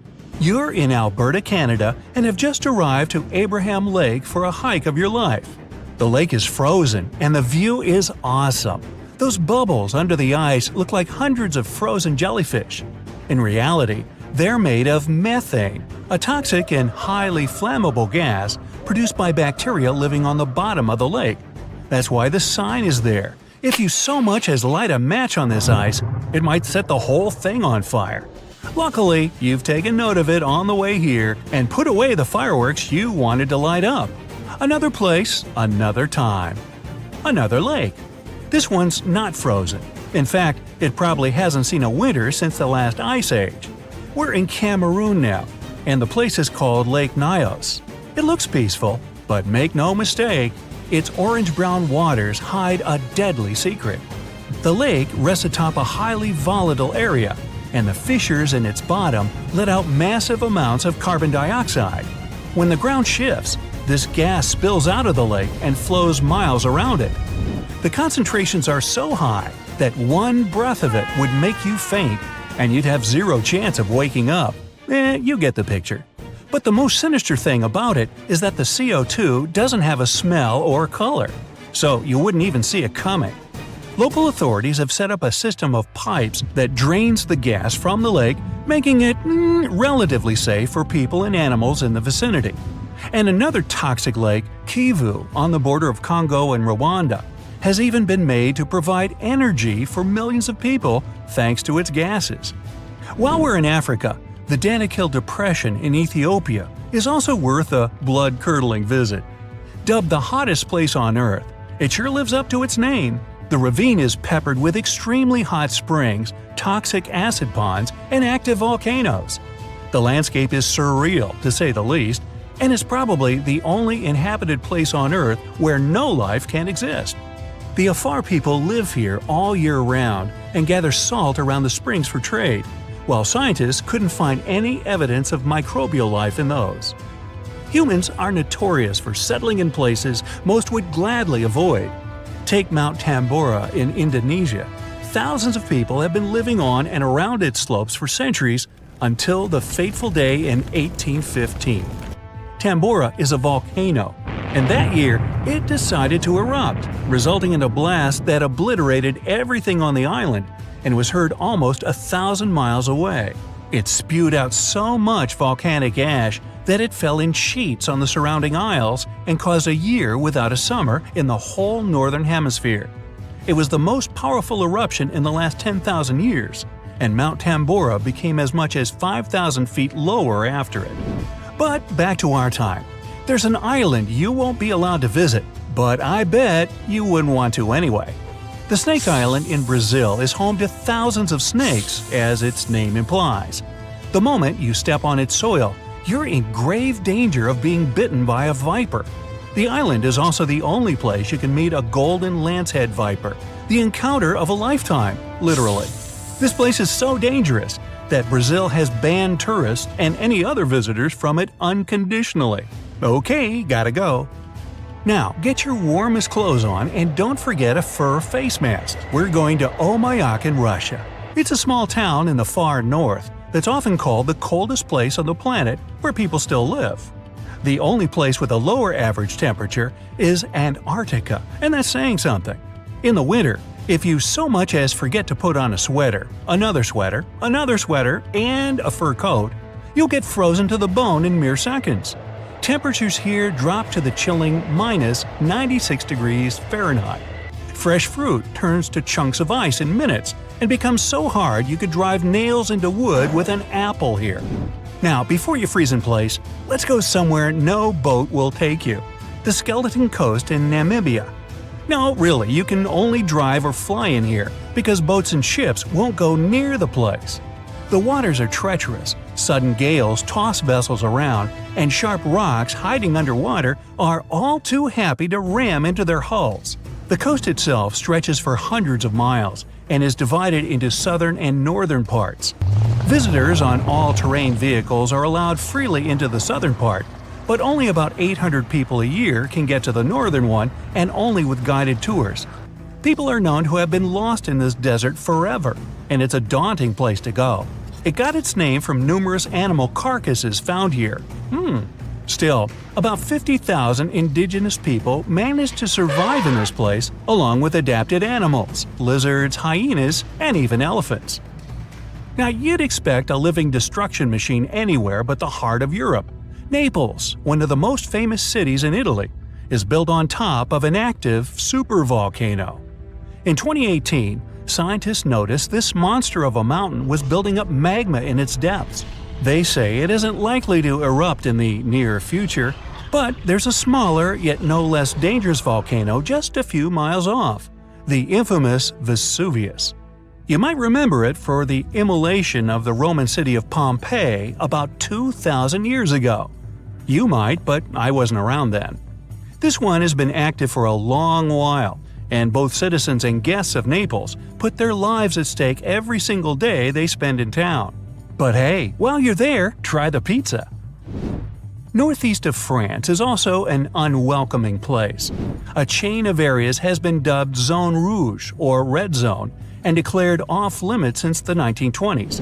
If, by some wild chance, you find yourself in one of these places, you'll only see wilted plants and scorched earth, so much in contrast with the lush landscapes of the rest of the country. The soil and air is so polluted here that people are prohibited to enter for fear of choking. And in any case, nothing can live in the red zone at the time. There's an inhabited island in Japan that was once closed for air travel for 8 years. Miyagi-jima is basically a volcano on whose slopes people live. It has been erupting roughly every 20 years, and the latest eruption was in 2000. The volcano doesn't normally spill lava. but instead it throws out enormous clouds of toxic sulfuric gases. Hey, don't forget your mask. Speaking of which, at the peak of its activity, residents of the island had to wear gas masks at all times, and even years after the eruption, they took those masks with them just in case. Hey, I can relate. Not far from where we've just been, in Kamchatka region of Russia, there's an incredibly beautiful valley in which you don't want to stay for too long. It's ominously called the Valley of Death, and it sits at the base of another active volcano. When the mountain lets out its fumes, spoiler, quite often, the toxic gases, heavier than air, go down its slopes and right into the valley. Small critters have no chance of survival breathing this stuff, and even larger animals and humans will have trouble getting out unscathed. Another deadly vacation destination is Saltstraumen Strait in Norway. It looks serene and beautiful, and you can almost feel it inviting you to take a dip and bathe in its waters. Don't do that though. Every 6 hours, the calm strait turns into a roaring mass dotted with huge and powerful whirlpools. It's all because of a tidal current between two fjords the strait is connecting. Here, on a high tide, the rush of water is too massive for the narrow stream, making it a deadly trap for both swimmers and boats. Now, over in Bolivia, there's a 45 miles long road that only the bravest dare to traverse. Yungas Road goes along the side of a mountain range and is a major attraction for cyclists craving for a thrill. A new passage has been built that bypasses the most dangerous parts of the route, but the original road was very narrow, with the abyss and no guardrails to speak of on one side and a steep slope on the other. Frequent landslides, fog, and rains made cycling here extremely dangerous and unpredictable, which, of course, never stopped adrenaline seekers from all over the world to come here for a bike ride like no other. Finally, if you like hot springs, you might also love a visit to Boiling Lake in Dominica. Located in a national park, it's a cavity filled with constantly boiling water from the rivers in the vicinity. It's kept hot by the extremely hot springs of toxic gas, and the fumes above the surface are also toxic. The lake attracts tourists, but getting too close to it might prove really dangerous.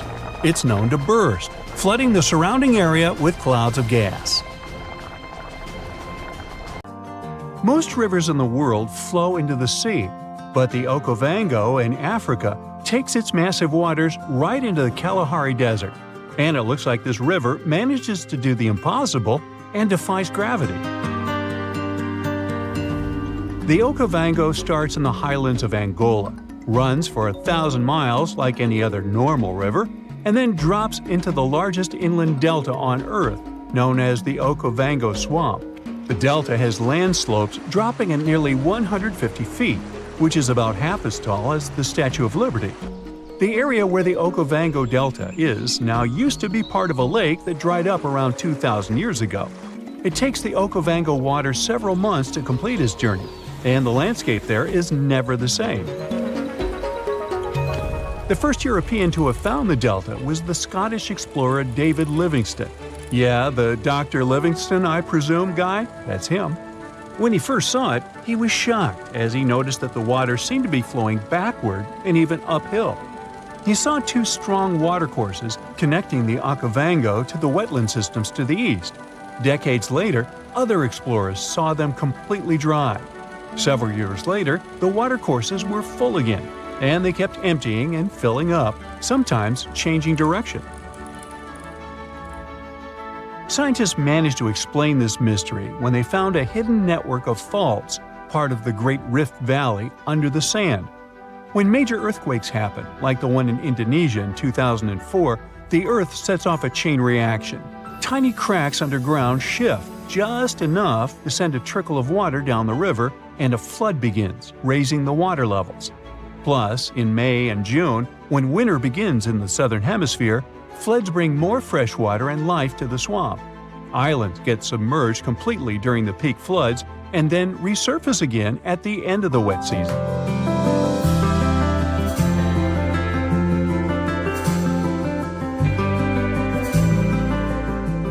Wildlife just loves all the water in the delta. and you can often see migratory elephants bathing among pink lily pads and silverfish, bream, barbels, and other fish. There are lions, cheetahs, buffalo, wildebeests, hippopotamuses, hippopotami, zebras, wild dogs, crocodiles, and other species of animals. Storks, ibis, herons, cranes, and geese like to fly by, along with 450 species of birds. Although the Okavango has plenty of water that is priceless in the desert, people hardly settle along its banks. One big problem here is the tsetse fly. But if you're feeling adventurous, you can come here for a water safari. Scientists from Imperial College in London stumbled upon a totally unexpected river under the Antarctic ice sheet. It slurps up water from an area as big as Germany and France combined. Scientists used to think the lakes under the Antarctic ice were just chilling by themselves. But now it turns out they're part of an interconnected river network. Water under the ice can form in two ways, either from melted snow seeping down or from the Earth's natural heat and the ice grinding over the ground. The Antarctic gets a lot of surface melting during the summer, but Antarctica is usually too chilly for that. This newly found river is proof that there's plenty of water down there just from the ice melting from below. This river could make Antarctica lose its icy cover way faster. If things heat up enough to melt the surface, that water could rush down and mess with the base of the ice sheet, turning Antarctica into a melting mess like Greenland. If the ice starts moving faster than the water can handle, it's going to create more friction, making even more water and speeding up the melting process. The researchers are on a mission to dig deeper into how this river system works and see if it's causing trouble in other parts of the icy continent. Understanding what's going on down there could give us a heads up on how a changing Antarctica might shake up the whole planet. The Roe River in Montana flows for just a bit over 200 feet between Giant Springs and the Missouri River. It was mentioned in the Guinness Book of World Records as the shortest river in the world, but they had to remove this category altogether because there was some heated debate over this title. Residents of Oregon claim that their D River was the absolute champion, as it all depends on when you measure them. There could even be shorter rivers in Norway or Indonesia, depending on what you see as a river. The official definition says it's something that has constant flowing water in the form of a current and is fed by upland sources or another river, lake, or watershed. Creeks and brooks flow together to form streams. Streams become rivers, and rivers take the water from higher to lower lands, ending in the ocean. There are 12 stream orders, and the first two levels don't have other streams feeding them. So, Roe and its other short buddies technically deserve the title of rivers. I'm glad we cleared that up. Rio Negro in South America is the largest blackwater river in the world and the largest left tributary of the Amazon jungle. Its waters look more like strong tea and seem pitch black only from the distance. They get that dark color from humic acid. When plants containing phenol break down only halfway, they leave behind this tea-like hue. Some people believe that blackwater rivers can't be productive, but Rio Negro helps big fishing industries and has spots where turtles come to lay their eggs. Back in the 17th century, explorers didn't find tons of indigenous folks along the river. But it probably didn't have to do with its productivity, more with diseases and conflicts. There are around 700 different fish species documented in Rio Negro's basin, including at least 100 you won't find anywhere else. A bunch of those fish end up in aquariums, like the super popular cardinal tetra. There is a canal connecting Rio Negro and the Orinoco, which is another major river in South America. Many aquatic species try to move between the rivers, but only the toughest can handle the mix of blackwater and clearwater sections in that canal. There's a unique creek in Wyoming that drains both into the Pacific and the Atlantic Oceans. It begins high up in the Teton Range and later splits into two branches. The Pacific Creek joins the larger Snake River, which merges with the Columbia River and finally reaches the Pacific Ocean. The Atlantic Creek heads east and flows into the Yellowstone, Missouri, and Mississippi rivers and eventually empties into the Gulf of Mexico. If you connect the two creeks' watersheds on a map, you'll get a single blue line between Oregon and Louisiana. Explorers who were looking for the Northwest Passage between the two oceans never knew they could have used the creek. They would just need really tiny boats. Some scientists believe that cutthroat trout knew about this route long before people. They managed to migrate from the Snake River to the Yellowstone River, most likely using the two-ocean creek. Now, every summer, the Caño Costales in Colombia turns into a liquid rainbow, or the River of Five Colors. At this time, and until the end of fall, the conditions are just perfect for the riverbed to turn bright red, yellow, green, blue, and black. You gotta thank certain aquatic plants growing in the river, a special type of seaweed for all this beauty. During the wet season, the river moves fast, and the sun cannot get to these plants. When the dry season hits, there isn't enough water to feed them. So, the time in between the seasons has the perfect conditions for this colorful show. No other place in the world has anything similar. So, at some point, the number of tourists who wanted to see it became so huge that scientists got concerned it could be bad for this hotspot of biodiversity. The area is home to rare species of animals, birds, and plants.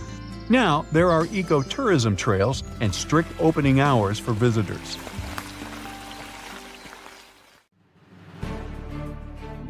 Life originated in water, or so we always heard. In reality, it could have begun in ice. We know that it all started more than 3 billion years ago with simple microbes, and it's been evolving ever since. However, there are many theories about how exactly it happened. Maybe not heat, but cold was the beginning of everything. Cells were the first tiny life forms. But before we had fully developed cells, there were simpler things that couldn't survive on their own. Certain important chemicals for life, like the mentioned amino acids, usually float in water in tiny amounts. First, they needed something to help them stay together without spreading all over the place. Otherwise, they would have gotten lost in the sea. And second, they needed to stick together in groups to form more complex things. Moreover, when they started to form in groups, they started the process of evolution. They chose the best molecules to do specific tasks and kicked out the faulty ones. Without this organization, the fastest replicators, or parasites, would have taken over. There were several ways they could organize themselves. 3 billion years ago, oceans were covered in ice. And it turned out that certain important chemicals for life, such as amino acids and nucleic acids, are more stable in colder temperatures. When water freezes, these chemicals that hang out in the oceans get packed together, making it easier for life to form.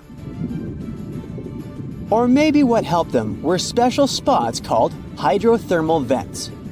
Imagine the deepest, darkest parts of the ocean floor, where hot water shoots out from cracks in the Earth's crust. Life might have started right there, in these extreme conditions. These vents spew out important elements like carbon and hydrogen, which are crucial for life. As the superheated water travels through the Earth's crust, it picks up other important stuff like minerals. When it finally bursts out of the vents, it creates a kind of soup rich in chemicals. In the rocky crevices around these vents, all these molecules could have come together and sparked the first signs of life. The hot, mineral-rich environment acted like a kitchen to cook the first recipes ever for living things. Even today, these vents are home to vibrant ecosystems, showing that life can thrive in extreme conditions. Ancient stories also talk about life starting from clay. It turns out that this idea has a scientific basis too. Imagine tiny particles of clay, like little grains of sand, sticking together in a structured way. As they grow and get bigger, they keep their original shape intact. They form bigger areas and clumps. They become kind of like patches, clay clumps with tiny holes inside. Each patch may be exposed to different things in the environment, like different chemicals or substances. When these outside molecules go through the clay, they get trapped along the way. Once trapped, these molecules get organized in specific patterns within the clay. This process is compared to how our genes organize things. Just like genes tell our bodies how to arrange different parts, the clay patches organize molecules. This theory was created back in the 80s, although it was very controversial at the time. We need more investigation to figure out whether this is true or not. Ancient people could have been onto something when they said that we all started with Zeus's lightning. Life itself is a chemical reaction, and it needs energy. Without energy, nothing happens. Cells are the building blocks of life. You can picture these cells as tiny factories bustling with activity, constantly working to keep you alive.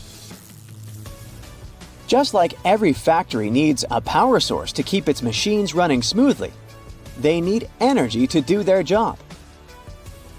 In the world of cells, that power source is something called ATP, which stands for adenosine triphosphate. It's an organic molecule. There are also some backup generators with fancy names like thioesters, acyl phosphates, and reduced ferredoxin. They basically work like extra boosts. When life first started, it needed energy to make complex stuff like proteins and DNA. Back then, this energy came from the environment. It could be light, heat, chemicals, or even lightning. That lightning might have kick-started life. Back in the 1950s, scientists did something called the Miller-Urey experiment. They zapped a mix of gases that mimicked Earth's early atmosphere with electric sparks. Suddenly, that caused amino acids and sugars, the basic stuff of life, to pop out. All living things share a special code called DNA, the genetic code. It's one of the oldest and most important things about life. And we think this code existed in the very first forms of life too. This code is quite tricky. It involves putting the right building blocks, amino acids, together in the right order. And there are special molecules called tRNA and mRNA that help with this process. The early version of this code was probably simpler than what we have now. It might have used shorter instructions like using just 2 letters instead of 3. Scientists are still figuring out how DNA first appeared at all. Some think it might have started alongside metabolism, where certain molecules helped put the right building blocks together. Now, they think that the secret to understanding how DNA and proteins are formed lies in looking at RNA. RNA is a versatile player, a molecule that can do some of the jobs of both DNA and proteins. In the past, it could have been the star before DNA and proteins took over. And even though they're the main players now, RNA still has important roles in living things. For example, it can switch genes on and off, controlling how cells behave. But then comes the next question. How did RNA come to be? Well, we need to look for even simpler origins. RNA are big and complicated molecules, but life could have begun with smaller ones bumping into each other and starting chemical reactions. These reactions might have happened inside tiny capsules that acted like cell membranes. Over time, they might have evolved into more complex ones that could do the job better. In other words, life could have started with a basic recipe and slowly added more ingredients. Every living thing is made of carbon. Carbon is an essential life block. It's the stuff that makes molecules, and they form cells, tissues, and organs. Earth was very different many years ago. There were no plants or trees, and the air was different too. Instead of the oxygen we breathe now, there were gases like hydrogen, nitrogen, hydrogen sulfide, and of course, carbon dioxide, which contained carbon. In this ancient world, life might have started in a way where organisms didn't eat other organisms for energy. Perhaps they made their own food from these simple chemicals.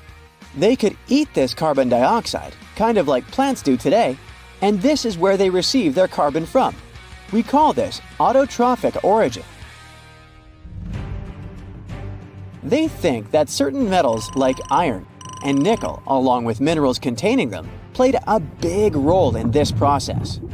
These metals and minerals acted like assistants, helping chemical reactions happen that were important for life to begin. They were found all over the Earth back then, especially in places where there wasn't much oxygen. And finally, we have a wild theory that life didn't start on Earth at all. It could have been brought to us from somewhere else. Rocks from Mars sometimes get blasted into space by big cosmic collisions. Some of these rocks have ended up on Earth, carrying tiny microbes with them. So maybe, while we search for life on Mars, it could have been the red planet that started our very own life. Or maybe it wasn't Mars. Others suggest that life might have hitched a ride on comets from other star systems, traveling through space until they landed here. But if life did come from somewhere else, it just raises more questions. For example, how did life start in space in the first place? This is why scientists are a bit skeptical about this idea, which is called panspermia. In any case, the origins of life are a huge mystery, and we'll need decades of research to figure out the full answer. The strongest earthquake ever to strike east of the Mississippi River that happened over 200 years ago was never over, according to some scientists. Most earthquakes last seconds to minutes, and the official record breaker so far is a silent one in Sumatra that was going on for 32 years. This slow slip event triggered a massive quake and a tsunami. So if it's true that the New Madrid earthquake is still sending aftershocks, we'll have a new top name for this sad list. The earthquake started in December of 1811 with a powerful quake in a sparsely populated part of northeast Arkansas. They felt the shaking almost 1,000 miles away in the White House, and the tower bells were ringing in Boston, even further away. It even made the mighty Mississippi flow backward for a few minutes over new waterfalls formed by shifted ground. The town of New Madrid, Missouri, completely disappeared in the disaster. The Earth wouldn't stay still until the end of January the following year, when things got serious again. A massive quake hit, this time near the junction of the Ohio and Mississippi rivers, right in the Missouri boot heel. Geologists believe it was a rupture on the New Madrid fault, putting even more strain on the nearby Reelfoot fault. Just when people thought it couldn't get worse, another 2 weeks of trembling passed, and the Reelfoot fault snapped deep beneath New Madrid. Down in Tennessee, about 15 miles south of New Madrid, the ground uplift created Reelfoot Lake. Steamboats were chugging along the river, with thousands of trees floating and acres of woods torn apart by the quake. In St. Louis, Missouri, which is 160 miles away, buildings were badly damaged, and chimneys fell in Cincinnati, Ohio, 400 miles away. People all the way in Montreal, Canada, over 1,000 miles away, felt the earthshake. Seismologists have registered about 200 small earthquakes in the New Madrid seismic zone every year since 1974. Some researchers believe that up to 30% of those were aftershocks from those big quakes back in 1811 and 1812. In parts of the U.S. where there's not much tectonic action going on, these aftershocks could keep rumbling for years, maybe even centuries, after the big ones hit. Aftershocks are the Earth's way of releasing all that built-up stress from the main quake. When the ground shakes from the first earthquake, it puts a lot of pressure on the rocks nearby. And when those rocks can't take it anymore, they crack, causing even more shaking. That's the aftershock. And they can be pretty intense, especially right after the main quake, but weaken over time. Not all scientists agree that contemporary earthquakes have to do with those from 200 years ago. We mostly associate faults with those lines where Earth's plates meet. But there's a whole network of those right under the center of the North American plate. They're like relics from 750 million years ago, when North America was part of a supercontinent called Rodinia. When Rodinia started to break up, it left behind these rifts, weak spots in the Earth's crust that run deep beneath the modern Midwest. It could explain the earthquake action. An international team of geologists decided to take a fresh look at 3 major earthquakes that shook North America and end the debate. They used a new math method called the nearest neighbor. It says that if earthquakes are too close in space, time, and magnitude to be independent background events, then one is assumed to have triggered the other. Depending on how you look at the numbers, somewhere between 10 to 65% of the recent quakes in the region could be aftershocks of those historic earthquakes. And a huge quake that hit Charleston, South Carolina at the end of the 19th century might explain up to 72% of the earthquakes in the area since then. But not all places are the same, so the scientific debate continues. In 1774, British explorer James Cook noticed a glow in the distance. It was the volcano of Mount Yasur in Vanuatu. This bad boy had been spewing lava and ash ever since, and it's quite likely that it's been doing that for way longer. The volcano has been sitting at alert level since October 2016, which means things are really unsettled around there. They've even marked off a 2,000-foot radius around the crater to keep people safe. There have been low to moderate outbursts, shooting out ash, gas, and steam, and some bigger blasts throwing stuff outside the crater.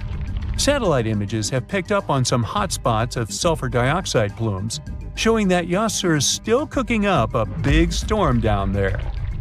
Stromboli, one of the volcanic islands near Sicily, officially has the Guinness World Record as the longest continuously erupting volcano. It has been putting on a fiery show for over 2,400 years straight. Ancient sailors nicknamed it the Lighthouse of the Mediterranean.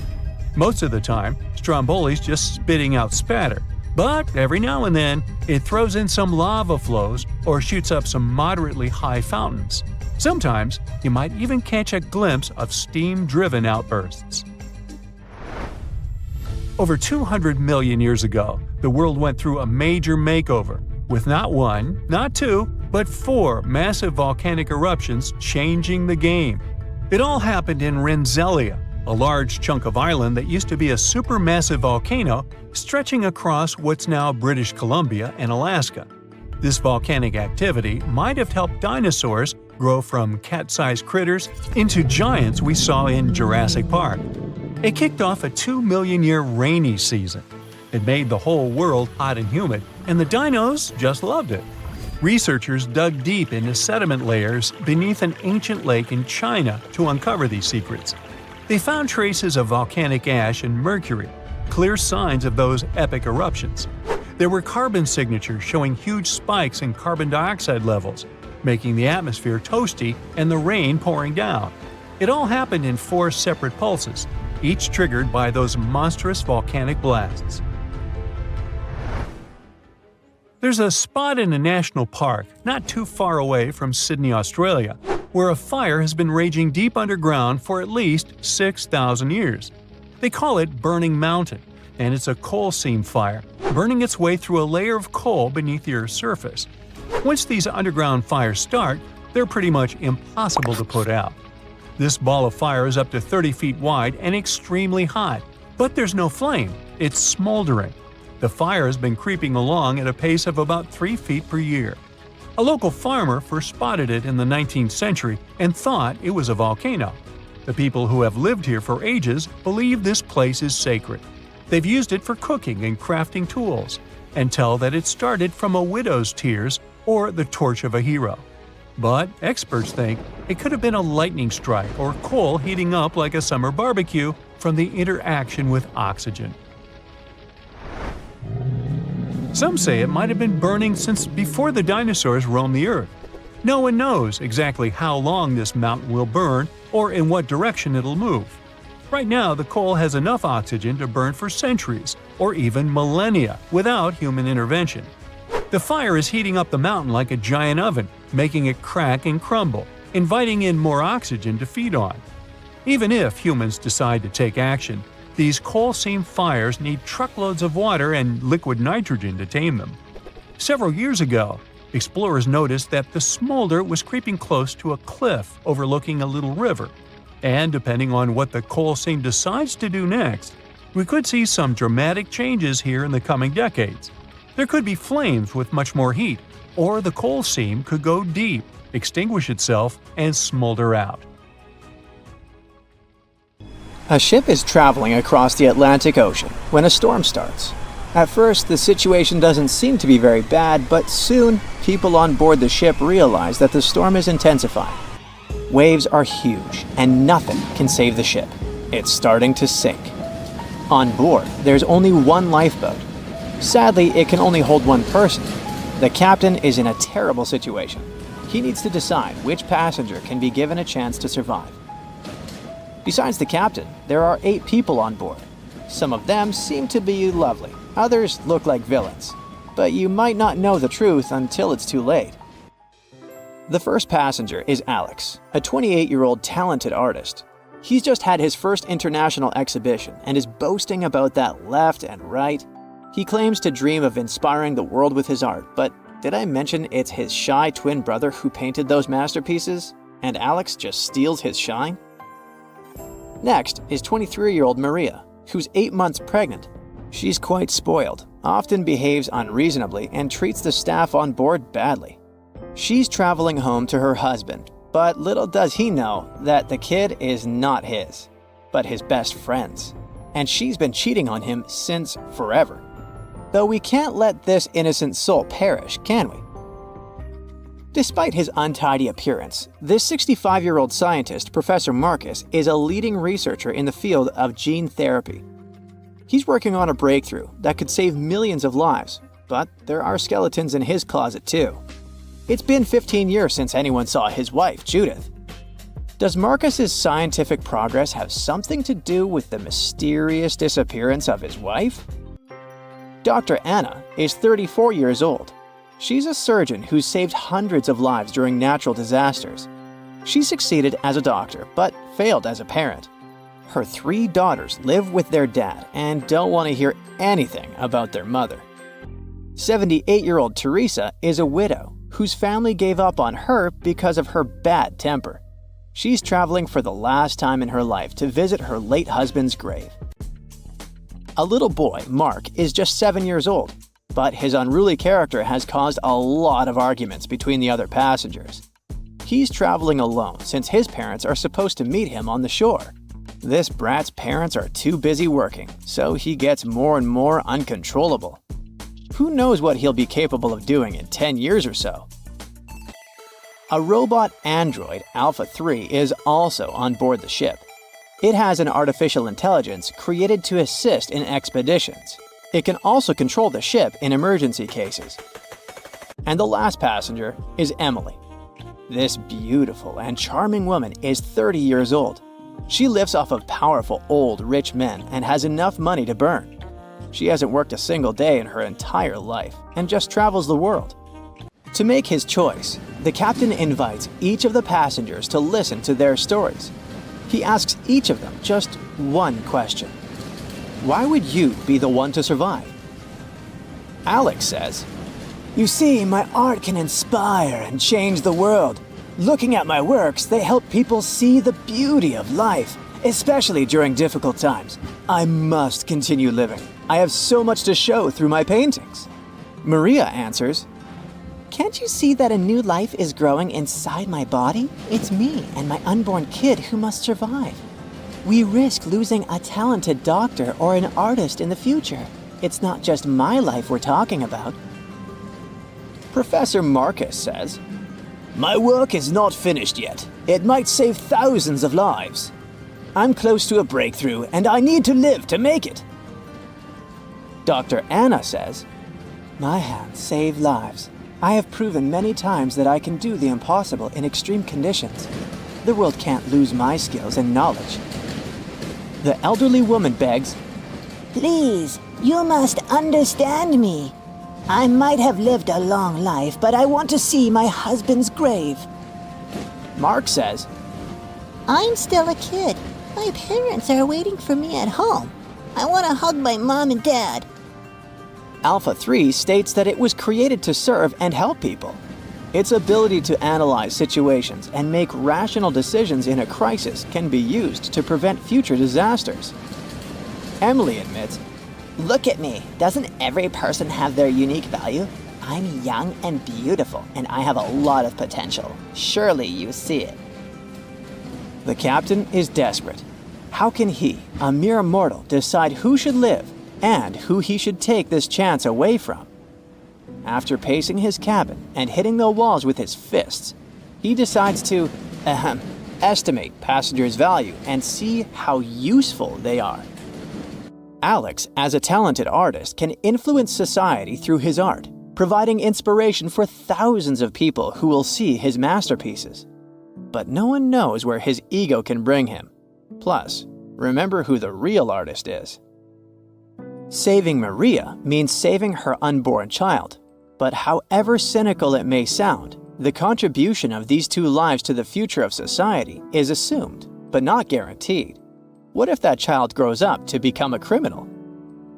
Professor Marcus can indeed provide significant benefits to society through his scientific research, but he isn't young. What if he doesn't live long enough to finish his work? Dr. Anna is a surgeon. She's already saved a lot of lives and will definitely continue to do so in the future. Her ability to provide immediate medical assistance in critical situations makes her one of the most valuable candidates for survival, since she can directly and regularly save lives. At the same time, she is a terrible mother, and it'll definitely influence the lives of her daughters. Teresa is living history and experience, but unfortunately, her ability to continue contributing to society is limited. In simple words, she's old, and we don't know how much time she has left. Mark is in a similar situation. He has the potential for a long and productive life, but his immediate contribution to society is limited.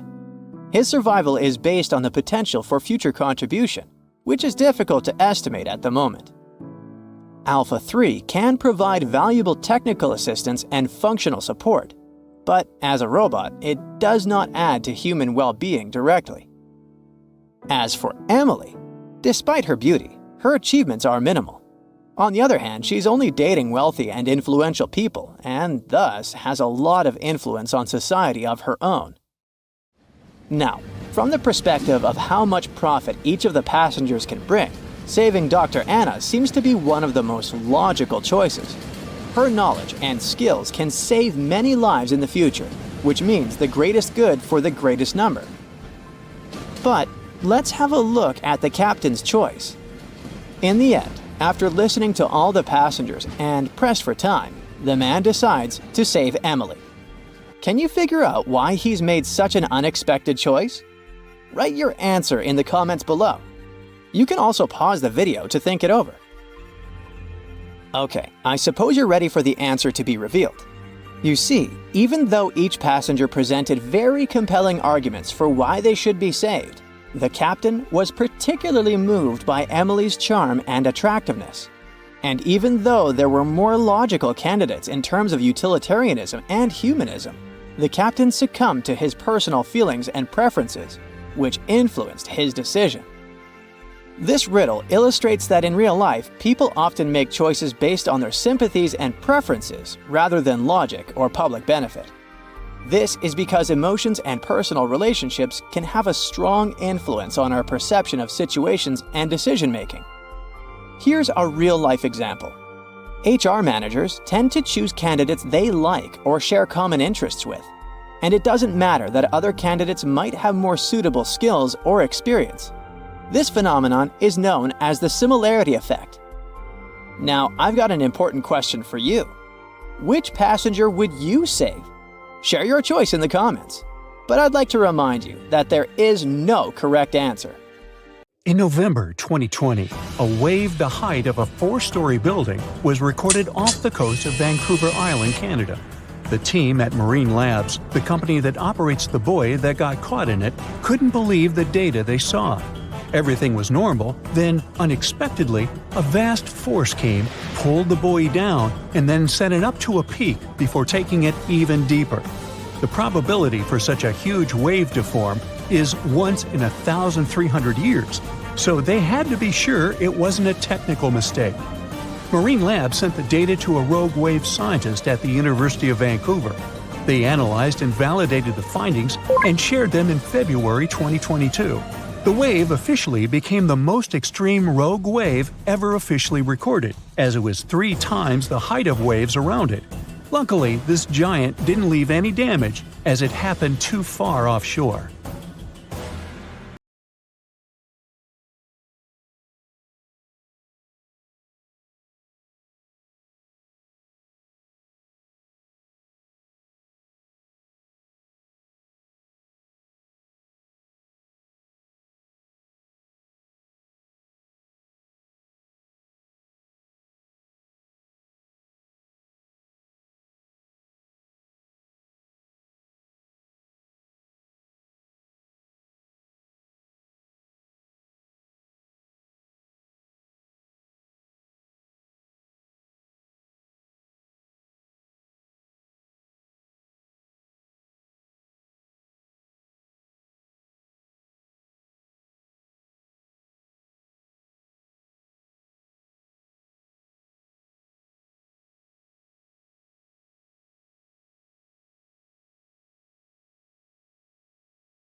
It reached a height of 84 feet.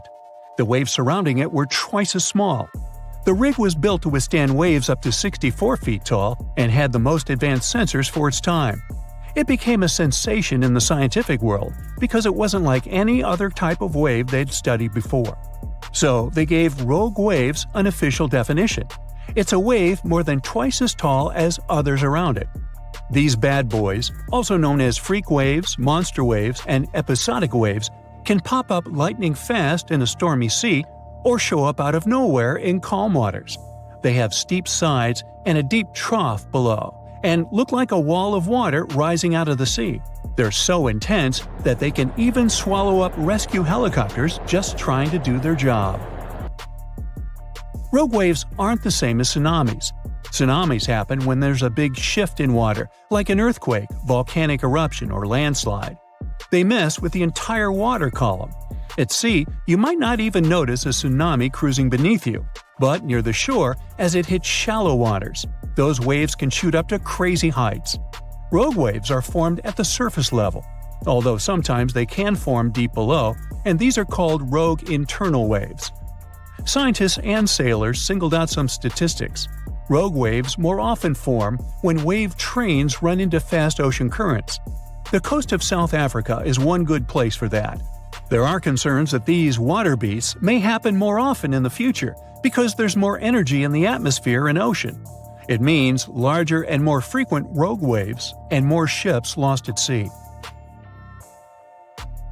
Rogue waves aren't limited to oceans and can even occur in lakes. Lake Superior witnesses something that got the name Three Sisters. It's a series of 3 large waves, one after another. The second wave covers the ship decks before the first one is gone. The third wave jumps in and adds extra water. These 3 sisters overload the ship. There's a theory that this phenomenon took down the steamship Edmund Fitzgerald in 1975. Rogue waves are also dangerous because they form rogue holes in the water. When the wave builds up, it draws in all the water around it. So, near the base, these holes can be very deep. If the bow or stern of a ship ends up in one, the ship can instantly sink. Some oceanographers believe that rogue waves are to blame for the disappearance of ships in the notorious Bermuda Triangle in the Atlantic Ocean. Storms from several directions converge in this mysterious area, so rogue waves are more likely to gain force here. And because they can reach a height of 100 feet, they can theoretically bring down an airplane, not just ships. There are 2 main theories trying to make sense of how rogue waves happen. First up, we've got the linear addition theory. Imagine waves cruising through the ocean at their own speeds. Now, when these waves cross paths, they team up and become stronger, cooking up a rogue wave. Then there's the nonlinear focusing theory. It says waves like to roll in groups, and when they spend time together, they share some energy. Sometimes, this energy exchange turns into a rogue wave. To predict the formation of these freaky waves, scientists would need an innovative radar system to keep a constant eye on the waves near a boat. They'd collect all the data and toss it into a fancy math model that paints a real-time picture of what the ocean surface looks like at that very moment. This model would need to do new calculations of the surface situation every 5 minutes. It would let the crew know if there were any extreme waves coming up in the next several minutes. Such a system doesn't exist yet, but as scientists measure more rogue waves, mathematicians may find a way to alert us of the upcoming rogue waves rising out of the water. Sometimes you can hear the term sneaker wave as a synonym for rogue waves, but oceanographers claim there's a difference. Rogue waves occur mostly in the ocean, and sneaker waves build up at the shore. They're also known as king waves and sleeper waves, and they roll up much faster than usual waves when they approach the beach. They always appear without warning after smaller waves and can be powerful. They can carry swimmers further away into the ocean. But the worst part is, they can also sweep you off your feet and into the water when you're casually strolling on a jetty or the beach, or on an outcropping nearby. Oregon State University researchers found that sneaker waves form in offshore storms that carry wind energy to the ocean surface. With all that energy, several waves unite and overlap into one beast that stands higher and goes further ashore than a regular wave. Another thing that makes them more dangerous is that, just like rogue waves, they're hard to predict. Fishers, surfers, and others who spend a lot of time by the water normally know when and what to escape when it comes to big waves. With sneaker waves, that logic doesn't work. There is no set time of the year when they're more active either, but putting together some data shows you're more likely to experience one of those somewhere between April and October, and the peak would be in October and November. Sneaker waves carry huge amounts of water, sand, and gravel. Those can fill up your shoes in a matter of seconds and sweep you off your feet if you're unlucky enough to be ashore at that moment. These sea monsters also have the power to move huge logs, which carries another hazard. You rub your eyes, trying to make sense of everything. Perfect circular holes in the bottom of the ocean floor off the coast of Big Sur in California. You have no idea how this happened, even though you're a marine biologist who's been practicing it for years. You go through some of the old records and find out that these holes have been around since the 90s. In 1999, a ship-mounted sonar conducted a survey and found 5,200 of these pockmarks, or large holes over 500 square miles, on the ocean floor. They look like moon craters underwater. You contact your team and get the robot ready to go down and explore the scene and bring back a few samples. You and the team drive to the coast and hop on the boat. You're sitting inside controlling the robot with a joystick. Your teammate sets the robot in the water and drives it down. Everything seems normal near the surface, but as the robot goes lower, the pockmarks start appearing. A bunch of boats swift past you, making you lose your balance and focus. The robot turns on the flashlight so you can see better. But as it goes lower, the resolution is less crisp. It almost reaches the bottom, and the holes are smooth and nearly perfect circular shapes. Some of these holes that were visible in the sonar reading measure more than 30 feet across and 15 feet deep. You show the rest of your teammates the images, and they're shocked. The robot continues swimming, but there appear to be more holes all around. Many of them are too small for the scanner to capture from above. These microdepressions are steep and have sort of tails going in a certain direction. It's possible that the currents underwater played a role in their shape. Everywhere the robot swims, there are new holes all around. After a couple of hours, the robot goes back to the boat with some samples. You take them back to the lab and study them. The robot clearly captures images of human trash, but the samples don't indicate anything alarming for now. Despite the fact that 1/3 of the pockets are filled with trash, there's still no explanation of how they were formed. It's late at night and the rest of your team heads back home. You're passing out in the lab, still trying to find some answers. You wake up the next day and while cooking breakfast, you get this idea that maybe these holes are gases venting out, which could be harmful to marine life. You quickly get the robot and sail out to the ocean once more. This time, you didn't even think about calling your teammates. You place the robot in the water and get behind the screen to control it. The robot descends to the bottom of the ocean and does a survey. So far, the holes still seem to be covered with trash. But some of the holes have marine life dwelling inside, like fish and seaweed.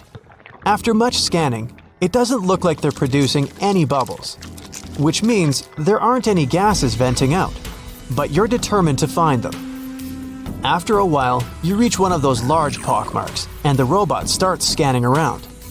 You find some bubbles coming from a source, but the robot can't reach it.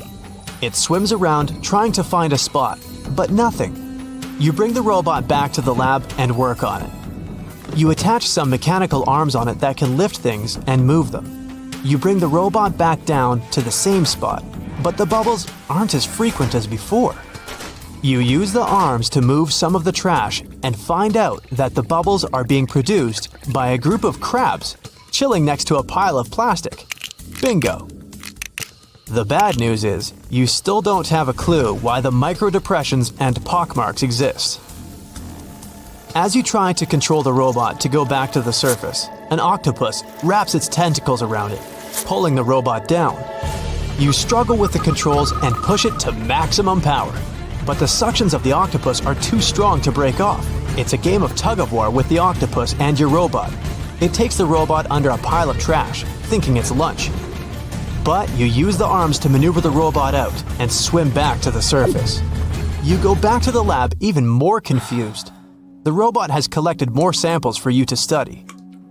Your eye is glued to your microscope, trying to figure out what's going on, but nothing. You decide to do a carbon dating test to determine how old these holes are. After a while, you check out the results and are even more stunned than before. They show that the holes are around 400,000 years old, so it's likely that human trash wasn't the cause for all this. You pull many all-nighters trying to figure out the truth. You gather your team once more and hold a small press conference about this. You claim that this may be something we should be extremely worried about, but you still can't tell them more than what you know. With all the brain work put together, you find out that the large pockmarks haven't changed or been active for more than 50,000 years. The newer holes were most likely created by human trash settling in the bottom of the ocean floor. The marine life gathered some of this trash like plastics and discarded fishing gear and created homes for themselves. This is why around 4,500 of the holes are newer and have trash in them. But it still doesn't answer why the holes appeared in the first place. You're back to square one. The only way to see what's really going on is to clear up the trash from underwater and study them. The story makes headlines in the local community and catches the attention of a cleanup crew. You organize a trip to the ocean and begin the extraction of all the trash. Many cleanup boats arrive and everyone drops down a net to collect the trash. You send down the robot once more to make sure the nets are hitting the right spot. As most of the trash is being collected, many marine life animals scramble and try to find a way to escape. Everyone makes sure not to hurt them.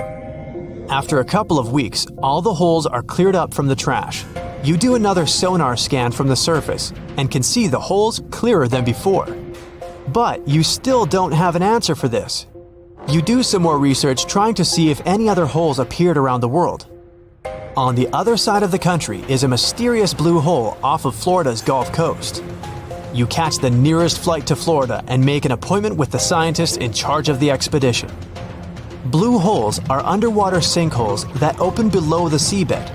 Just like on the surface, the underwater world also has sinkholes.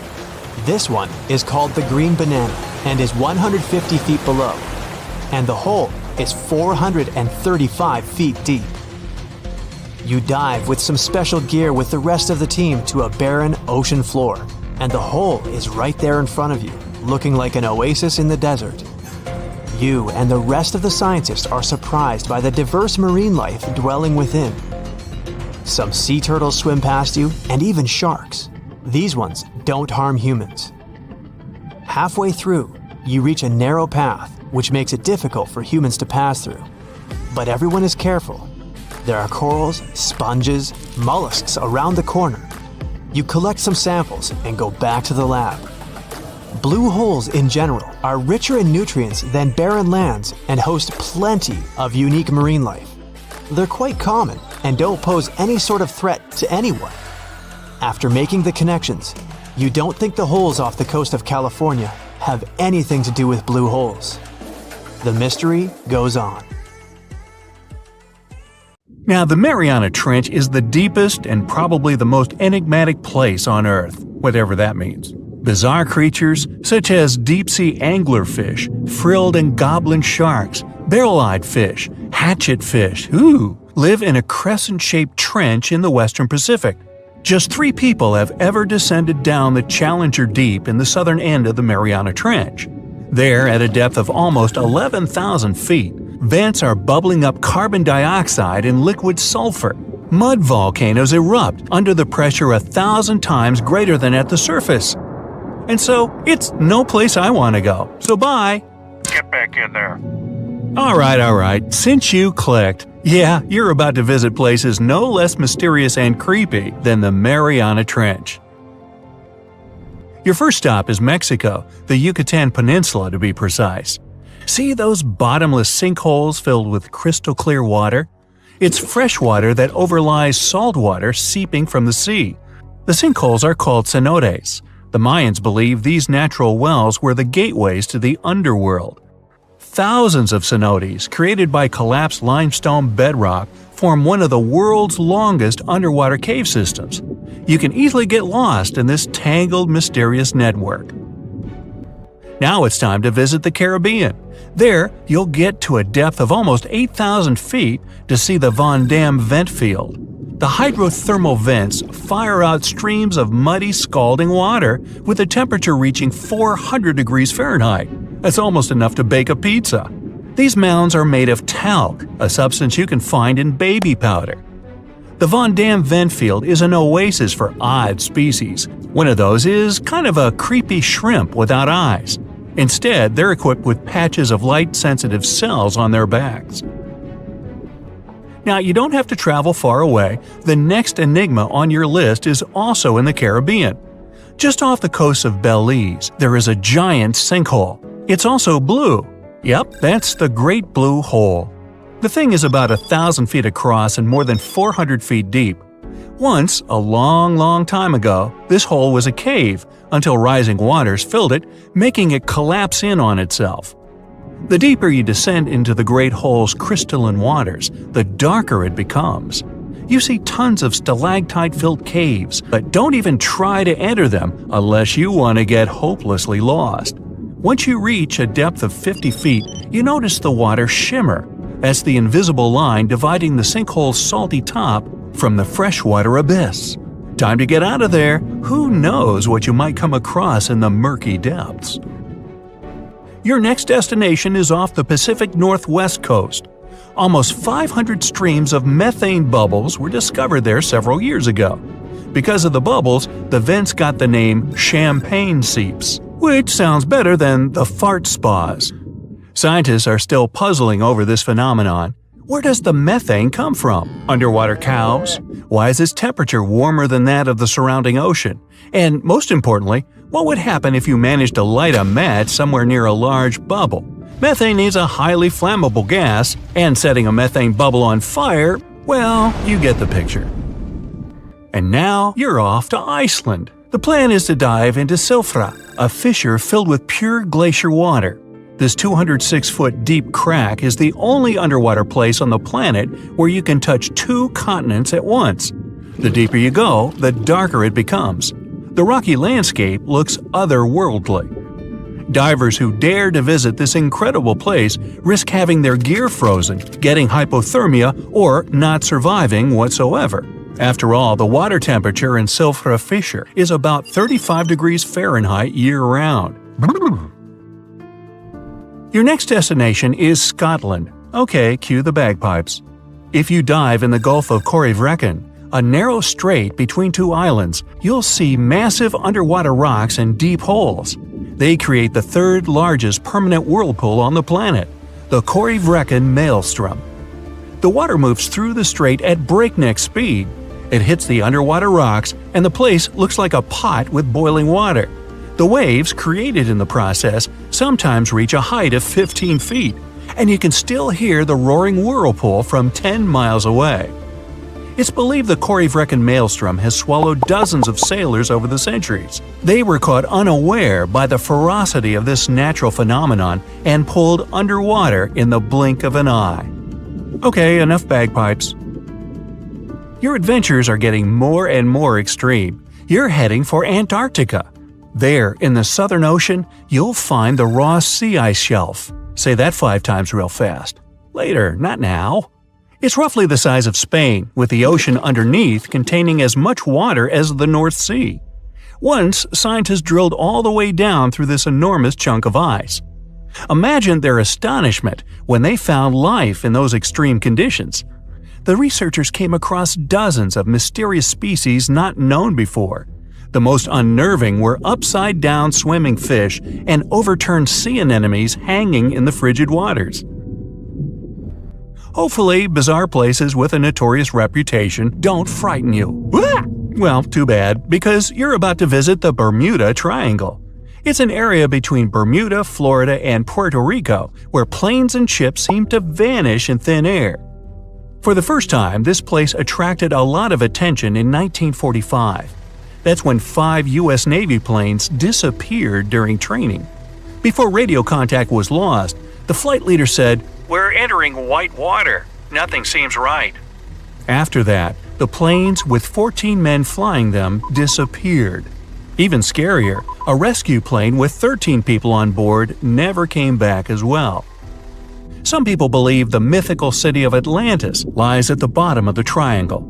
They claim its inhabitants use extraterrestrial technologies to sink ships and crash airplanes. Others blame rare and unexplored natural phenomenon, for example magnetic anomalies, or massive pockets of flammable methane gas. There we go again. Then, if a bolt of lightning ignited a giant methane bubble near a ship or a plane, this could probably make it sink without a trace, except the smell. But methane is found everywhere all over the world, and it never behaves this way. Some experts aren't sure there's a mystery to explain whatsoever. Lots of busy routes pass through this area. No wonder more ships and planes sink there than anywhere else. Now, prepare some warm clothes. You're heading for the north again. Your destination is Cape Desolation in Greenland. Nice place. In 2012, Canadian researchers were sampling the water in that area, and their equipment came back to the surface with pieces of coral attached to it. That's how a cold water coral reef was stumbled across. These unique pinkish corals can easily go without sunlight and live in strong currents 3,000 feet below the surface. Another unique spot you can't miss lies between Greenland and Siberia. The Gakkel Ridge is the deepest and most remote portion of the global mid-ocean ridge system. In some places, it reaches the depth of more than 3 miles. It's only natural the darkest corners of this underwater world remain unexplored. Fascinating chemical reactions happening at the bottom of the ridge produce hot fluids rich in minerals. They spew, like freshmen at a rush party, from seafloor vents. And since these vents are isolated from the rest of the ocean, they're hot spots for bizarre creatures found nowhere else in the world. Your next stop is just off the coast of Cuba. Circular columns, paved floors, symmetrical stone structures. That's what the Cuban underwater city looks like. What happened there? Why was a large city abandoned at a depth of more than 2,000 feet? Lots of people believe those are the ruins of a long-forgotten civilization. But scientists have their doubts. They claim the lost city is nothing but a natural phenomenon that appeared about 5 million years ago. The disk and donut structures often appear around the areas of the seafloor where natural gases break free. Again with the gases. When you come to visit the Sargasso Sea in the middle of the North Atlantic Ocean, you won't find its shores. Instead, it's surrounded by powerful ocean currents. These are the same currents that turn the sea into a gigantic convention for dense brown seaweed.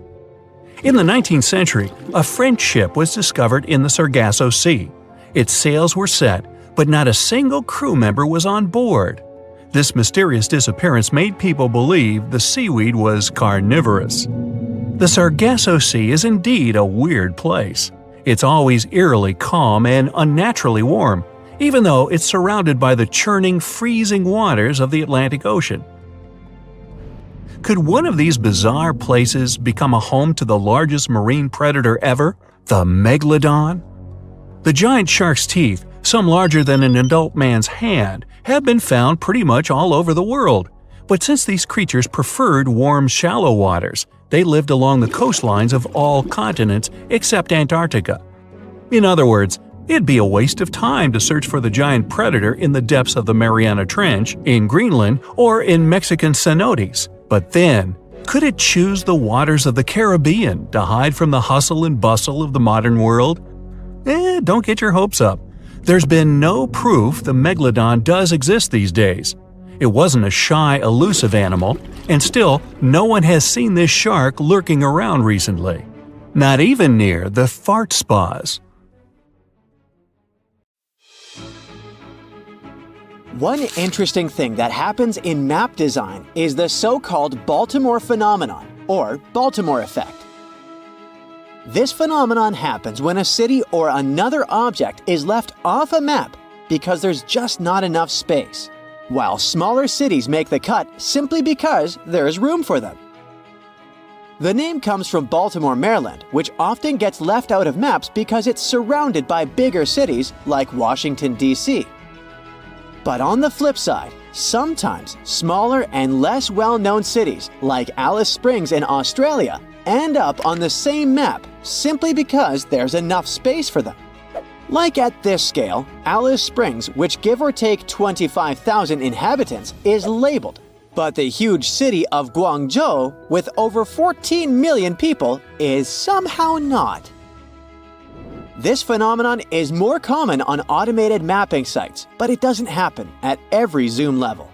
On popular sites like Google Maps and other similar ones, you'll only start seeing Baltimore show up at certain zoom levels, like the 5th, 6th, or 7th zoom.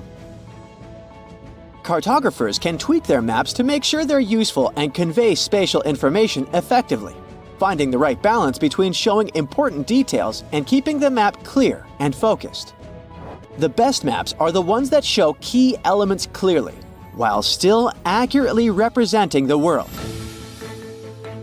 But Alice Springs is not the only weird thing on the map of Australia. Look at the time zone map. This 10.5 section looks a bit off, huh? Well, Australia is officially divided into 3 standard time zones: Western, Central, and Eastern. Australian Central Time aligns with UTC plus 9:30, with individual states and territories deciding whether to observe daylight savings time. Australian island territories and Antarctic stations contribute to the complexity of the time zones. Despite this, Australian time zones are generally easy to understand. In addition to the official time zones, there is an unofficial hybrid time zone called Australian Central Western Standard Time. This time zone is halfway between Western Time, UTC plus 8, and Central Time, UTC plus 9:30, making it UTC plus 8:45, a unique quarter-hour difference. Australian Central Western Standard Time is only observed in a small area in far southeastern Western Australia, along the Eyre Highway. The Australian Central Western Standard Time area includes settlements such as Cocklebitti, Madura, Mundrabilla, Eucla, and Border Village. Only a few hundred people live in this region, making it easier for them to agree on a non-standard time zone.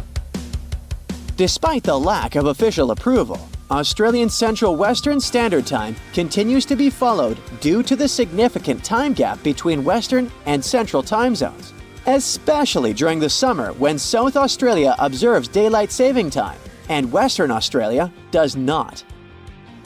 The use of this unique time zone can often lead to confusion, even amongst the locals.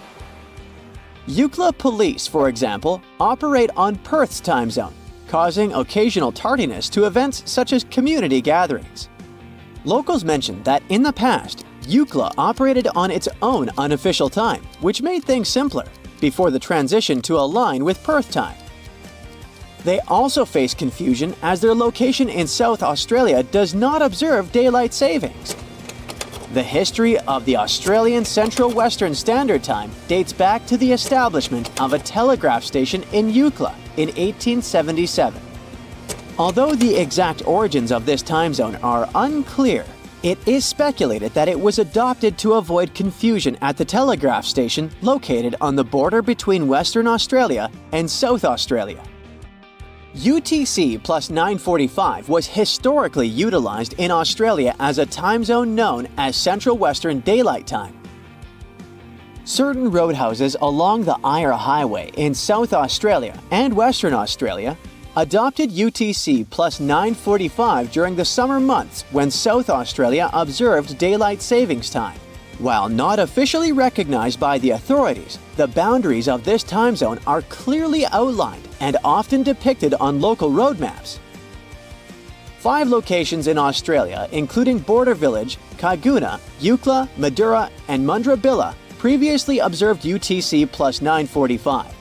Currently, these areas operate on UTC plus 845 due to Western Australia's lack of daylight savings time.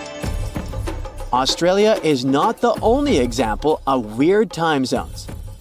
China has a population of approximately 1.5 billion people, and it's the 3rd largest country in the world. Despite its vast size, China operates on a single time zone known as Beijing time or China Standard Time. This unique time zone covers almost 5 geographical time zones within the country. At times, in some cities in China, the sun rises as late as 10 a.m. People often have lunch after 2 p.m. or even after 4 p.m. if they're not in a hurry.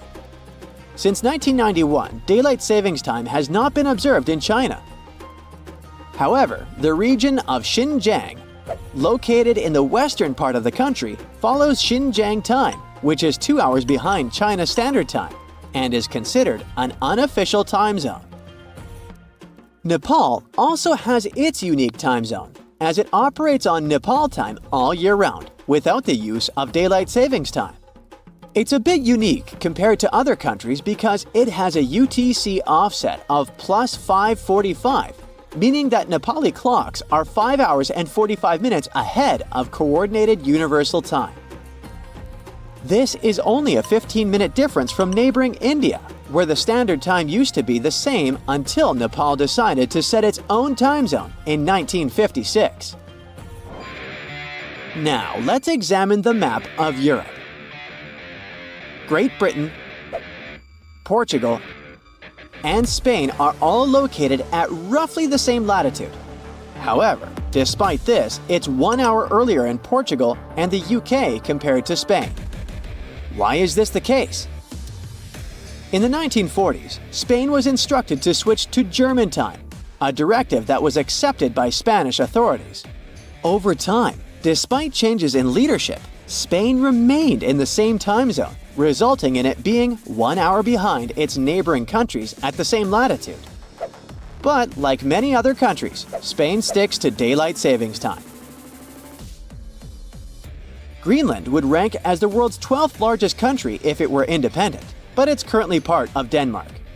The country has 3 different time zones. Most of it is 3 hours behind Greenwich Mean Time, except for only one town on the eastern coast, which is 2 hours ahead.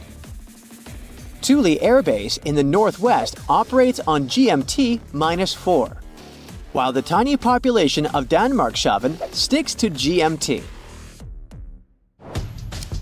Daylight savings time was implemented to give us more daylight during the evenings after work, which could help save energy by lowering the need for lights and heat.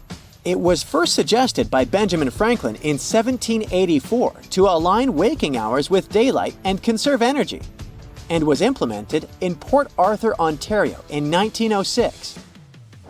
Since then, many countries have adopted the practice, though some regions near the equator or at high latitudes opt out due to minimal variations in daylight hours. In the United States, daylight savings time is observed almost everywhere, except in Hawaii and Arizona. Arizona's scorching hot weather makes daylight saving time kind of pointless.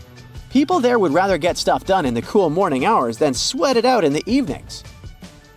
However, the Navajo Nation, which is autonomous Native American territory, sticks to the same daylight savings time schedule as the rest of the country.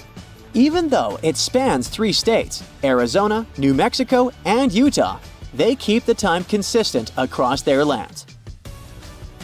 As for Hawaii, due to its tropical location, the amount of sunlight doesn't change much throughout the year. If Hawaii changed its time zone to UTC-9 during daylight savings time, the sun would rise at around 7 a.m. in June.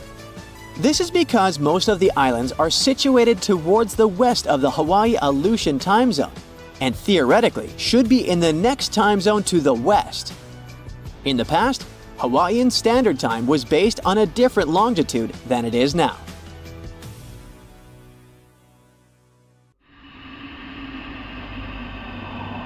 You're walking along a hot desert under the scorching sun.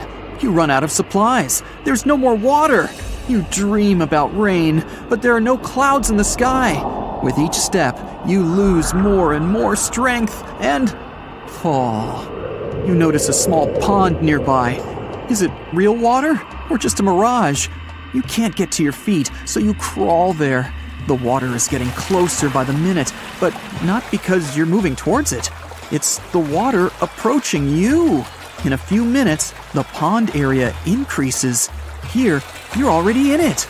A small lake is formed, 60 feet deep, at the place where the piece of desert was. This real event happened in 2014 in the Tunisian desert. No one knows exactly on what day the lake appeared, since this part of the south of Tunisia is sparsely populated. At first, shepherds passing by saw the lake and didn't believe their eyes. In the next few hours, hundreds of locals came running to the place. They began to swim, jumping into the water from the surrounding rocks. But a few days later, something strange happened to the lake. In the beginning, it was a crystal clear turquoise blue color, but then it turned dark green. People didn't attach any importance to this and continued to swim. They shouldn't have done that. The scientists and geologists arrived and immediately announced that it wasn't safe to swim in the lake. Muddy green water means the lake is stagnating. It's not refreshed, it's not fed by underground springs. Now the lake is filled with algae and a lot of harmful bacteria that can cause serious diseases. They also found out that this region of Tunisia is filled with huge deposits of phosphate. This substance can disintegrate and leave radioactive traces. The lake can be carcinogenic, toxic, and hazardous for any living organism. But people didn't worry about this too much. They walk in the middle of the desert, while the sun heats the air to 104 degrees Fahrenheit. Most of them are unlikely to refuse to jump into cool water, despite the warnings of scientists. Until now, no one knows exactly the reason for the appearance of the lake. Some scientists believe the lake was formed because of heavy rains. The lake is surrounded by rocks and is located inside a canyon. The water could just accumulate after each storm. Some geologists think an earthquake was the cause of the lake. A small seismic activity provoked the rupture of the Earth's rock above the water table, and through this hole, all the water splashed out. And if this theory is correct, then the lake can be pulled back underground through cracks.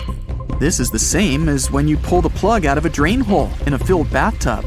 Any small earthquake is like pulling the plug out. Therefore, if you find yourself in these places, don't swim in this radioactive lake. We're going to the Caribbean Islands region. Among the clear blue sea, you can find a unique lake. It's located on one of the paradisiacal islands. You may not even notice the lake right away. The entire territory may seem like a huge concrete platform, but the main thing is not to step on its surface. Pitch Lake is a lake filled not with water, but with liquid asphalt. This is the largest asphalt deposit in the world. Steam is coming from all over the lake as it's hot. The depth of this lake is 250 feet. An entire passenger Boeing could fit there in an upright position. The lake is not fully studied, but scientists believe there's a deep fault in the Earth's crust under it. A huge amount of oil seeps through it. It passes through various chemical compounds and turns it into the asphalt. According to rough estimates, there are about 10 million tons of hot material inside this place. Theoretically, no life can exist in such conditions, but scientists have discovered a colony of microbes. Somehow, these creatures have learned to survive here. This also suggests that life outside of our planet may exist. The largest moon of Saturn, Titan, has many hydrocarbon lakes on the surface. And if the simplest forms of life appeared among 1 million tons of molten asphalt here on Earth, then nothing prevents them from appearing on Titan. We're going to Indonesia, to the island of Java. You need to climb a large volcano to see the next phenomenon. The volcano is overgrown with grass and trees, but it doesn't seem to be sleeping. Smoke is pouring out of its mouth. You climb to the top and see a clear lake instead of boiling magma. The blue sky is reflected in its bright turquoise surface. But don't try to jump there. This lake is filled with acid. The magma inside volcanoes comes from the deep bowels of the Earth's crust. The incandescent liquid consists of many molten metals and chemical compounds, and the lake is filled with particles of these metals. In addition, the volcano emits sulfur dioxide gases. When they combine with metals, they form a beautiful turquoise color. You'd better come back here at night. In some places, a lot of sulfur is concentrated. These accumulations come out of the lake and come into contact with the air. When this happens, everything around bursts into bright blue flame. It's safe to observe this from the side, but don't get too close. Nearby, on this island, there's another acid lake. It also releases sulfurous gases into the air, which are easily ignited when in contact with oxygen. And when this happens, the gases burst into a bright blue electric flame. It's difficult to see the flames during the day. At night, you can see these flashes from afar. Our next location is Australia. You start the drone high above the forest area. Among the green dense forests, you can see a bright pink spot. It's our lake. This time, the beautiful pink color may not stop you from swimming. You can relax here and take beautiful photos. The lake attracts thousands of tourists, but scientists have only recently been able to find out the reason for the unusual color. At the bottom of this salty lake in Melbourne, special algae grow and secrete a red pigment. In combination with sunlight, high temperatures, and a small amount of precipitation, it turns the lake pink. By the way, Australia is not the only place with such a phenomenon. There are lakes with a pink tinge of water all over the world. You can find them in Senegal, Bolivia, Kenya, and many other countries. The water of these places is also salty and contains the red pigment of unusual algae. We leave the hot beaches and fly to cold Canada. Here, we see a frozen Lake Abraham. We step on the ice and notice huge frozen bubbles inside. They resemble jellyfish, and there are thousands of them there. This is methane. It's a highly flammable substance. The grass, leaves, pieces of trees, and any organic substances that fall into the lake become food for a lot of bacteria that emit methane. Upon contact with frozen water, methane turns into tens of thousands of frozen balls. When the ice melts, the bubbles burst and sizzle. This phenomenon can also be observed on some shores of the Arctic Ocean. There, the size of the bubbles can reach several times more than balloons. It's a beautiful sight, but it's not safe, since methane ignites when it contacts with air. We're in the coldest place of our journey. It's Antarctica, near the driest desert on Earth. A dry place doesn't mean it has to be hot. It's an area with minimum precipitation. The desert isn't sand and cacti, but a place where almost no living life inhabits. Some areas of Antarctica meet these two criteria. However, in this icy desert, you can notice a tiny lake. Its depth is only a few inches. Technically, it's a pond, but the most amazing thing is that it stays in a liquid form. The temperature here drops to negative 58 degrees Fahrenheit. The pond should be frozen, but this doesn't happen. Don Juan Pond is one of the saltiest reservoirs on the planet. The amount of salt here doesn't allow the water to freeze. Scientists have been studying this lake for more than 60 years, but they still can't find out the exact reason for the appearance of water here. Let's check out one interesting town surrounded by mountains and woods in upstate New York. This place sits right on a big lake, and the city is called Lake George. People like to come here to go fishing, boating, and take up other water activities. You can meet many fishers, athletes, and a screaming man standing by the shore. Lake George is one of the most popular places in the northern part. Wait a minute, what? A screaming man? What does it mean? Yeah, people come to the shore, look towards the lake and the mountains, and just scream loudly. It looks pretty weird from the outside. Here's a young guy screaming, then he leaves, and a girl stands in his place. She starts screaming too, and then she offers you to do the same. Okay, you come to the spot where she was standing, turn towards the water, and shout. Wow! The sound of your voice echoes back to you. You hear yourself as if the sound wave passed through a giant megaphone. Your scream sounds distorted. It's unbelievable. You get closer to the shore and start screaming again, but this time, the magic is gone. You hear your usual scream. You return to that point, and here's the sound of your cry rising to you again with an echo. But how does this happen? Look where you're standing, the girl tells you. You're standing on a round concrete platform with an engraved image of a compass. Right on the compass, you see a blue map of the lake. In the center of this pattern, two compass lines intersect and form the X symbol. Anyone who stays in this exact spot and shouts towards the lake will hear an incredible echo of their voice. It's as if your scream is coming back to you from another dimension. But the most exciting thing is that people standing nearby don't hear it. They see you as just a screaming person with an ordinary voice. They can hear the echo only in this X spot. Scientists still can't explain this acoustic phenomenon or figure out the reason for this behavior of the sound waves. All they have is guesses and theories. The concrete platform is surrounded by a small curved wall from the lakeside. Some people think that your voice resonates from this wall and creates this sound effect. Many places have similar semicircular walls, but they can't play such an acoustics trick. Another theory says that mountains and water somehow create the echo effect. There's also an old legend according to which a magical creature appeared at this spot. It shouted towards the water, and its wisdom has echoed throughout the lake ever since. I still think the sound resonates from the wall, but let's move on. We have more places to go. The next incredible location we're going to drop by is in California. Welcome to Lake Berryessa. Just stand on the shore and watch. Everything seems normal. Beautiful nature, clean, calm water, but there's a huge deep hole in this lake into which millions of cubic feet of water are pouring per second. But don't worry, this is not a natural anomaly or a tunnel to the underworld. It's the glory hole, and people created it. Lake Berryessa is in the area where the farming town of Monticello used to stand. In the last century, people built a dam next to the lake. During the rains, the water level rose and overflowed beyond the edges of the dam. To solve this problem, engineers built a vast hole.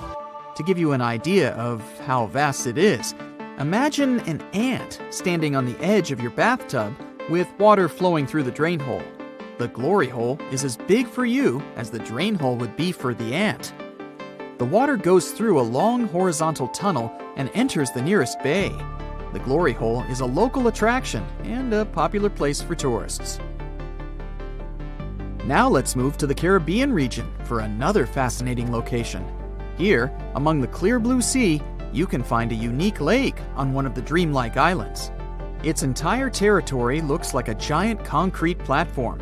But don't swim in it. Steam emanates from the lake's surface because of high temperatures. Almost all the water here is liquid asphalt. Pitch Lake is the largest asphalt deposit in the world. Its depth is 250 feet, which means that a passenger Boeing can fit there in an upright position. Scientists haven't yet studied the lake thoroughly. They think there's a fault in the Earth's crust underneath it. Natural gases and oil pass through this crack and mix with water.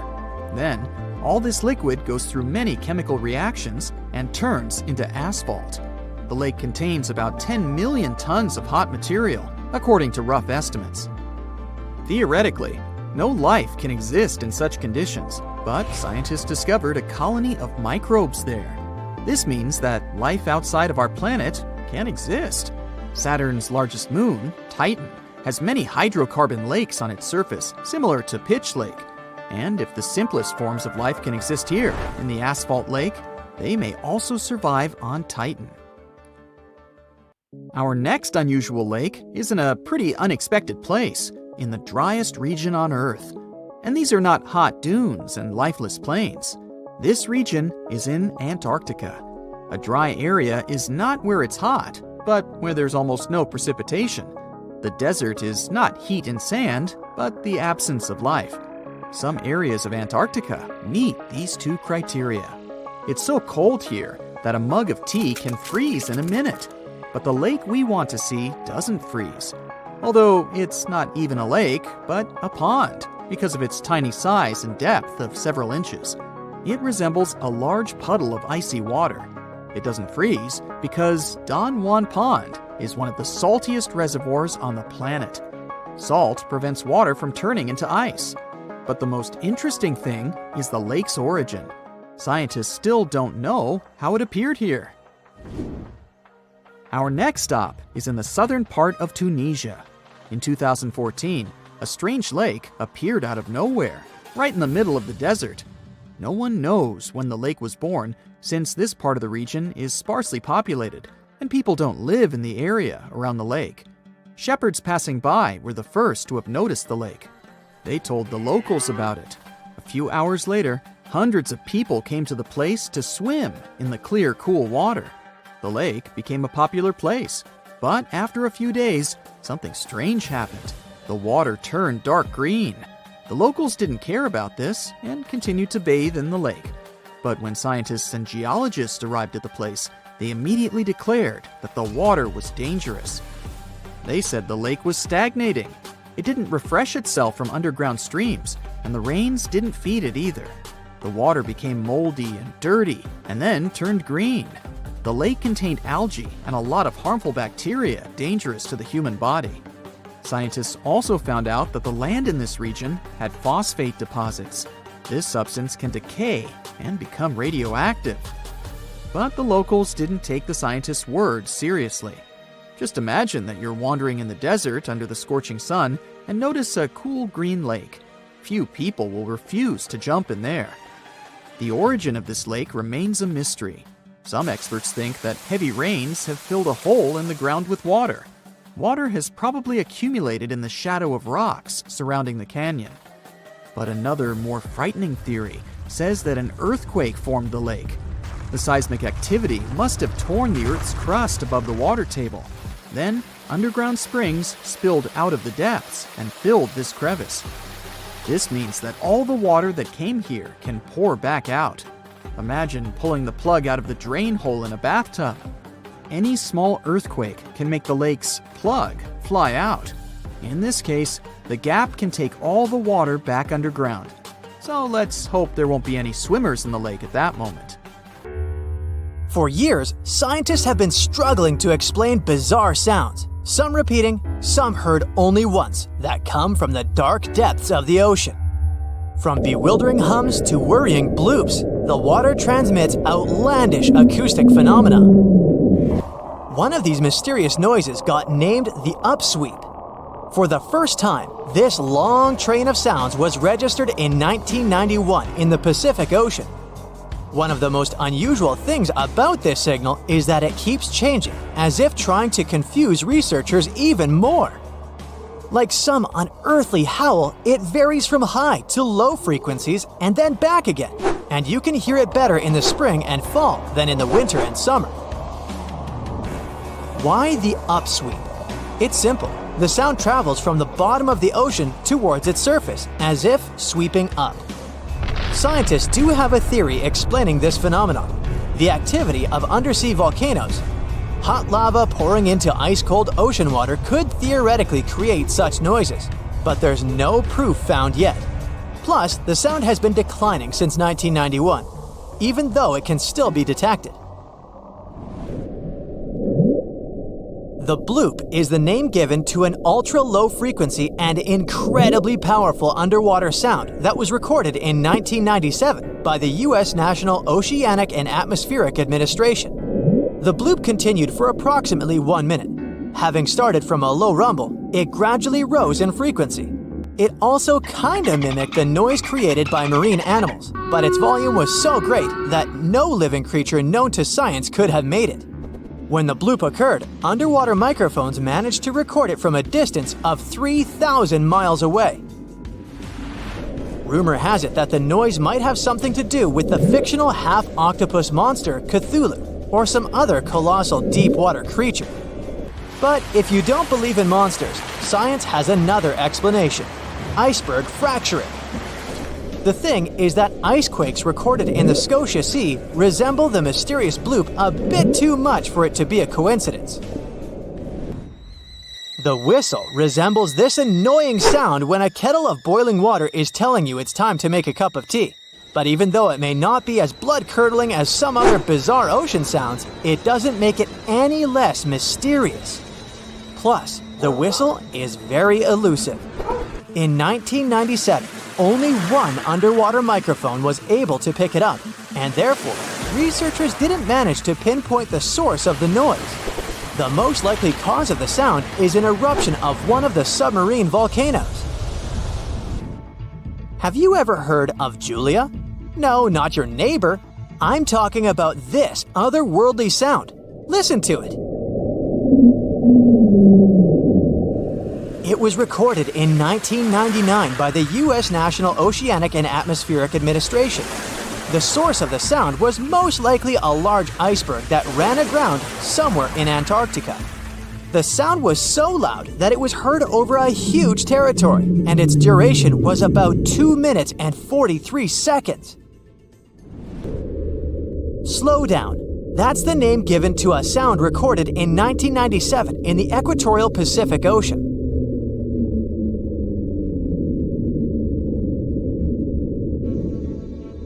The sound was called this way because it slowly decreased in frequency over 7 minutes or so. It's been picked out a few more times since it was recorded for the first time. The source of the sound isn't very mysterious. Most likely, it was produced by a massive iceberg that became grounded in Antarctica, or it was caused by moving ice. By that, I mean the friction produced by a large ice sheet moving over land. The loneliest whale sound is often called the 52 Hz whale because the animal that creates it calls at a unique for these creatures frequency. When you listen to this sound, it sounds like a low bass note. At the same time, it's much higher than the normal frequency of the whale call, which rings between 10 and 40 Hz. Interestingly, scientists have been listening to the world's loneliest whale for decades, but haven't managed to figure out its precise location. Nobody knows whether the mammal is male or female, what species it is, or if the animal is still alive. After all, for the last time, its call was recorded in 2004.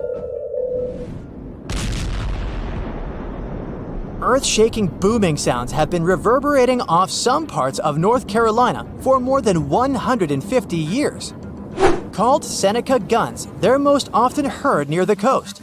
The sounds are so powerful that they often rattle window panes and sometimes vibrate entire buildings.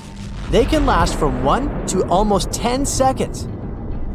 Even though scientists haven't cracked this mystery yet, there are some theories. They range from earthquakes to severe distant storms and quarry blasts. But even though the ground trembles every time the phenomenon occurs, no seismic activity coincides with these events. So far, scientists have come to the conclusion that the mysterious sounds happen in the atmosphere, not on or under the surface of our planet. If this theory is true, bolides might be the answer. These extremely bright meteors often explode once they enter Earth's atmosphere. Or Seneca guns might be born in the ocean. Sometimes, when enormous waves collide far away from the shore, you can hear it, even if you're nowhere near the coast. Seneca guns are a type of skyquakes. You don't need to travel to a particular part of the world to hear one of those. Mysterious sonic booms ramble from the sky everywhere, from the US to India and Japan. Just like Seneca guns, this sound phenomenon occurs mostly near the coast or a big body of water. Rattling glassware and windows in the nearby houses, skyquakes could be connected with ultra-fast airplanes breaking the sound barrier. But people started hearing the first skyquakes in 1824. The theories trying to explain this phenomenon include sand dunes shifting, meteors entering the atmosphere, distant volcanoes erupting, Earth's crust cracking during earthquakes, and even gas bursting out of underground vents in the sea or lake bottom.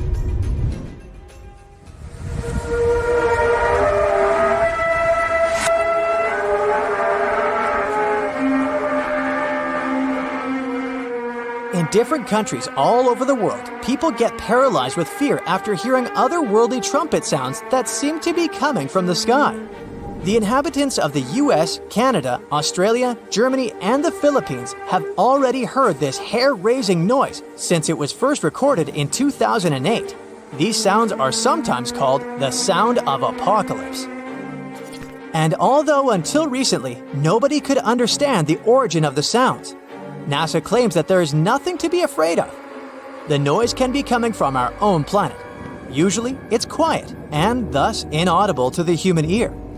But when it gets louder, the outcome is the very trumpet sounds that scare people all over the world. Bristol hum started in the 1970s when hundreds of Bristol inhabitants began to talk about a bizarre noise audible only at night. The noise was a low-level hum, and nobody could identify or trace the source of the sound. But the strangest thing about the noise was that one day, it stopped as abruptly as it started, but not before people in other towns across Britain reported hearing similar sounds. Some time ago, the mysterious sound returned. In 2015, a group of French scientists claimed that they had solved the mystery of the Bristol hum. They stated that the culprit was ocean waves that made the ocean floor vibrate. But while it was all good and well, it didn't explain why the sound was around for only several years or why it chose to return. If you ever come to the town of Taos in New Mexico, don't let another strange and unexplained phenomenon send you running for the hills. This phenomenon is a faint, low-frequency hum ringing in the desert air and grating on your nerves. Even stranger, only 2% of people who live in Taos hear this noise. But for those who do, it's unstoppable torture. On top of that, everyone describes the sound in a different way, from a quiet whir to an eerie hum or even persistent buzz. And while some people believe that the Taos hum is the result of unusual acoustics, the others suspect a bad case of mass hysteria. No one has located the origin of the hum yet. We are up for a crazy Atlantic hurricane season. It may be even worse than that of 2005, the year that brought us Hurricane Katrina. That one took 1,392 lives and cost the country over $100 billion. Experts predict there will be between 17 to 25 total named storms. Some of these storms are about to become hurricanes, with winds reaching over 100 miles per hour or higher.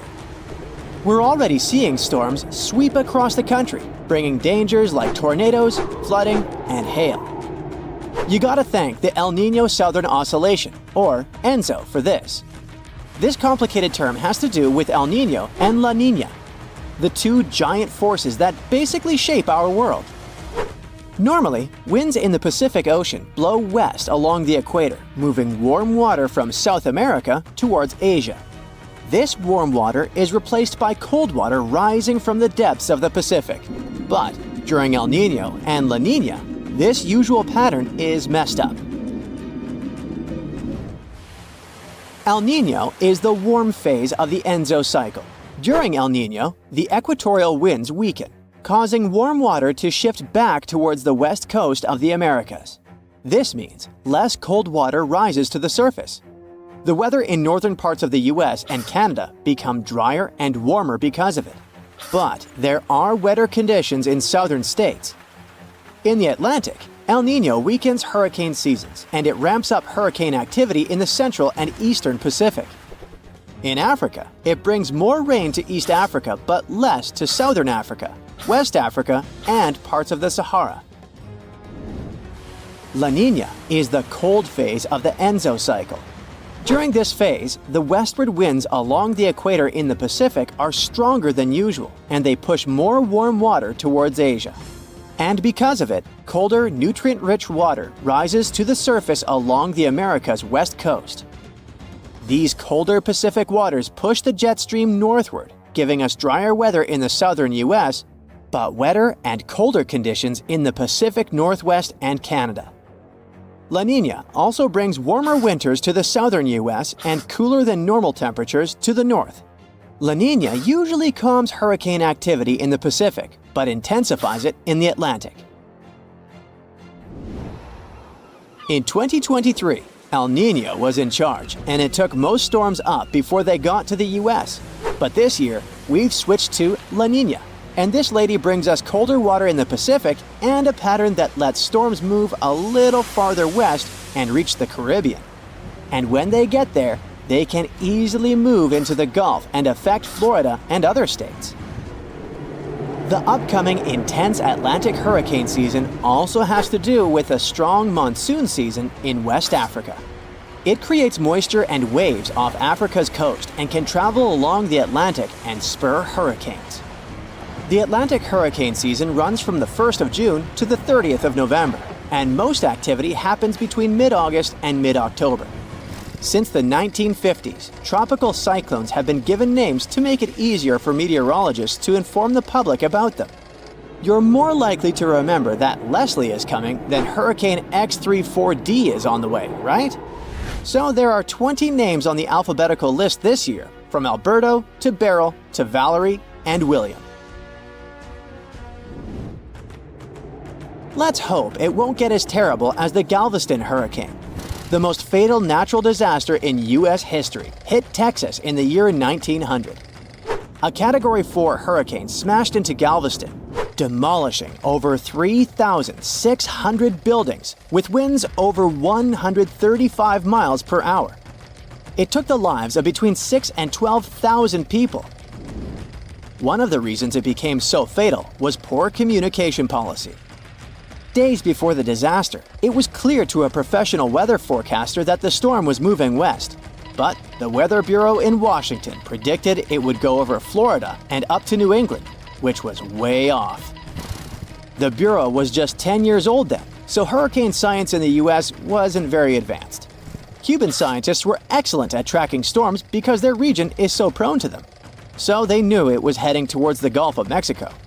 Unfortunately, the director of the Weather Bureau was so jealous that the Cuban forecasters were better than the American ones that he cut off the flow of information from Cuba and made it difficult for local forecasters to issue warnings without going through Washington. In the days before the storm hit, the chief observer in Galveston began to suspect that Washington's forecast was wrong and tried to warn the city, but it was too late. The hurricane left Galveston in ruins. After this hurricane, the Weather Bureau started improving communication, both internationally and within the U.S. The officials in charge are doing everything possible to improve forecasts, support the people, and help the affected areas recover more easily after the hurricanes hit. They're going to try new forecast models to predict tropical cyclones getting stronger, help emergency and water managers prepare for potential flooding, and protect people and infrastructure. Coastal weather buoys in the tropical western Atlantic and Caribbean have been upgraded, and new drifters and sail drones, underwater gliders, and a lightweight drop sonde will provide real-time data. There are also some things you can do to ensure your safety before, during, and after a hurricane. If you live in a hurricane-prone area, Florida, Georgia, and the Carolinas, You must always be prepared before the high storm season. Make up a family disaster plan that will outline your actions during an emergency. Map out several evacuation routes in case your primary one is blocked, and decide on a meeting place if you get separated. You can arrange drills to teach family members how to shut off water, gas, and electricity, and even make sure the youngest knows how to call emergency services. Pack a disaster kit that will be ready to go at a moment's notice. It should include essentials like food, water, a first aid kit, and flashlights to last at least 72 hours on your own. You can buy a generator to make sure you have electricity in case of a power outage until the power returns. Keep it in a secure place, away from rain and rising water, with proper ventilation. You're also going to need self-powered radios and flashlights. If you can, add a safe room to your house that's strengthened to withstand high winds with reinforced concrete ceiling, floor, and walls. Make sure you have enough canned and non-perishable food and bottled water for at least 3 days. When the storm is about to hit, head north to get away from it, where it will be much weaker by the time it gets there.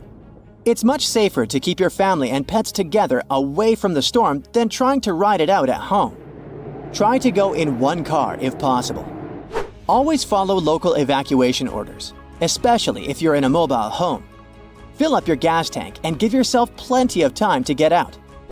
Never leave your pets behind.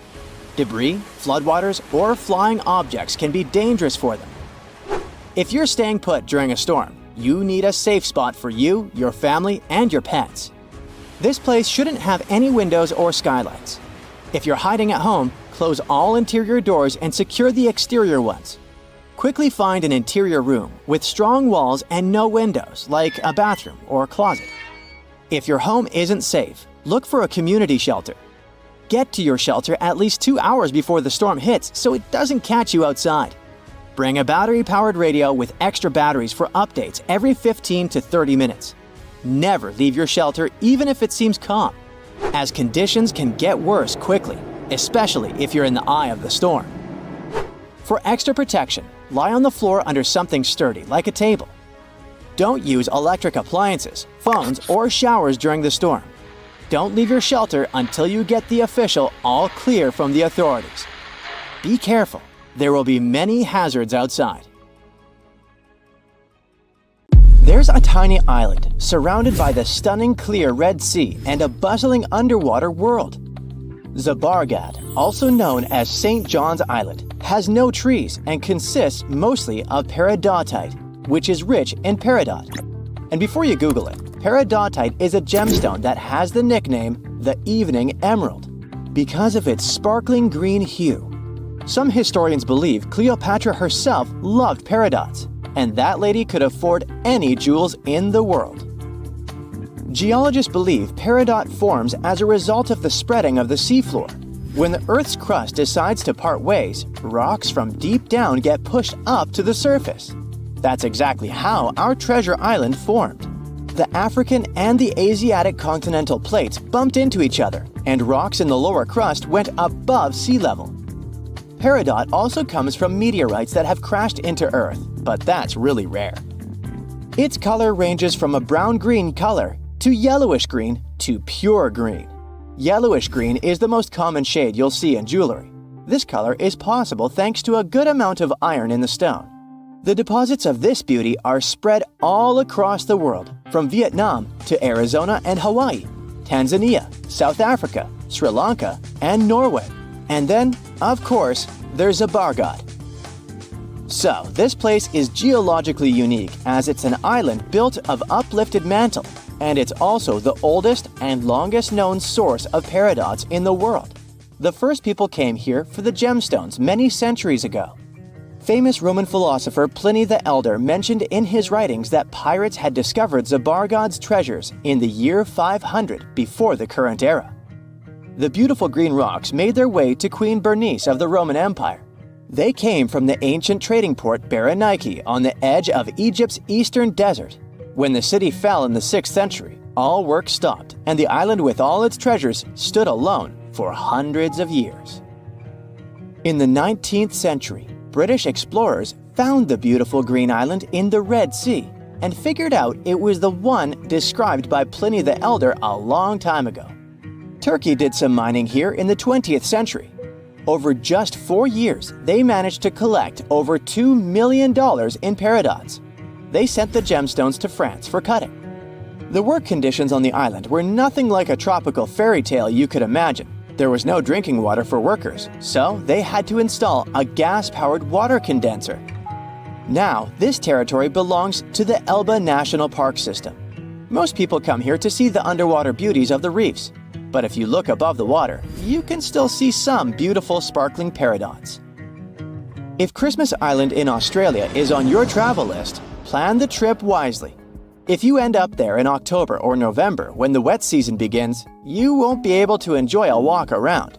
Red crabs cover the whole island like a blanket. And it's not one of those fluffy blankets you want to wrap yourself into. Over 100 million crabs are on a mission to reach the shore alive, marking a crucial phase in their life cycle. For the majority of the year, these red crabs reside in burrows and rock crevices. They have fruits, berries, fallen leaves, and various organic matter to keep them going. But when the dry season is over and the moon is in a specific phase, they know it's time to go. When they reach the coast of the Indian Ocean after several days of migration, they create deep burrows where females will eventually hatch their eggs. Once the burrows are ready, the male crabs return to the rainforests and the females stay at the beach for at least 12 days to keep the family going.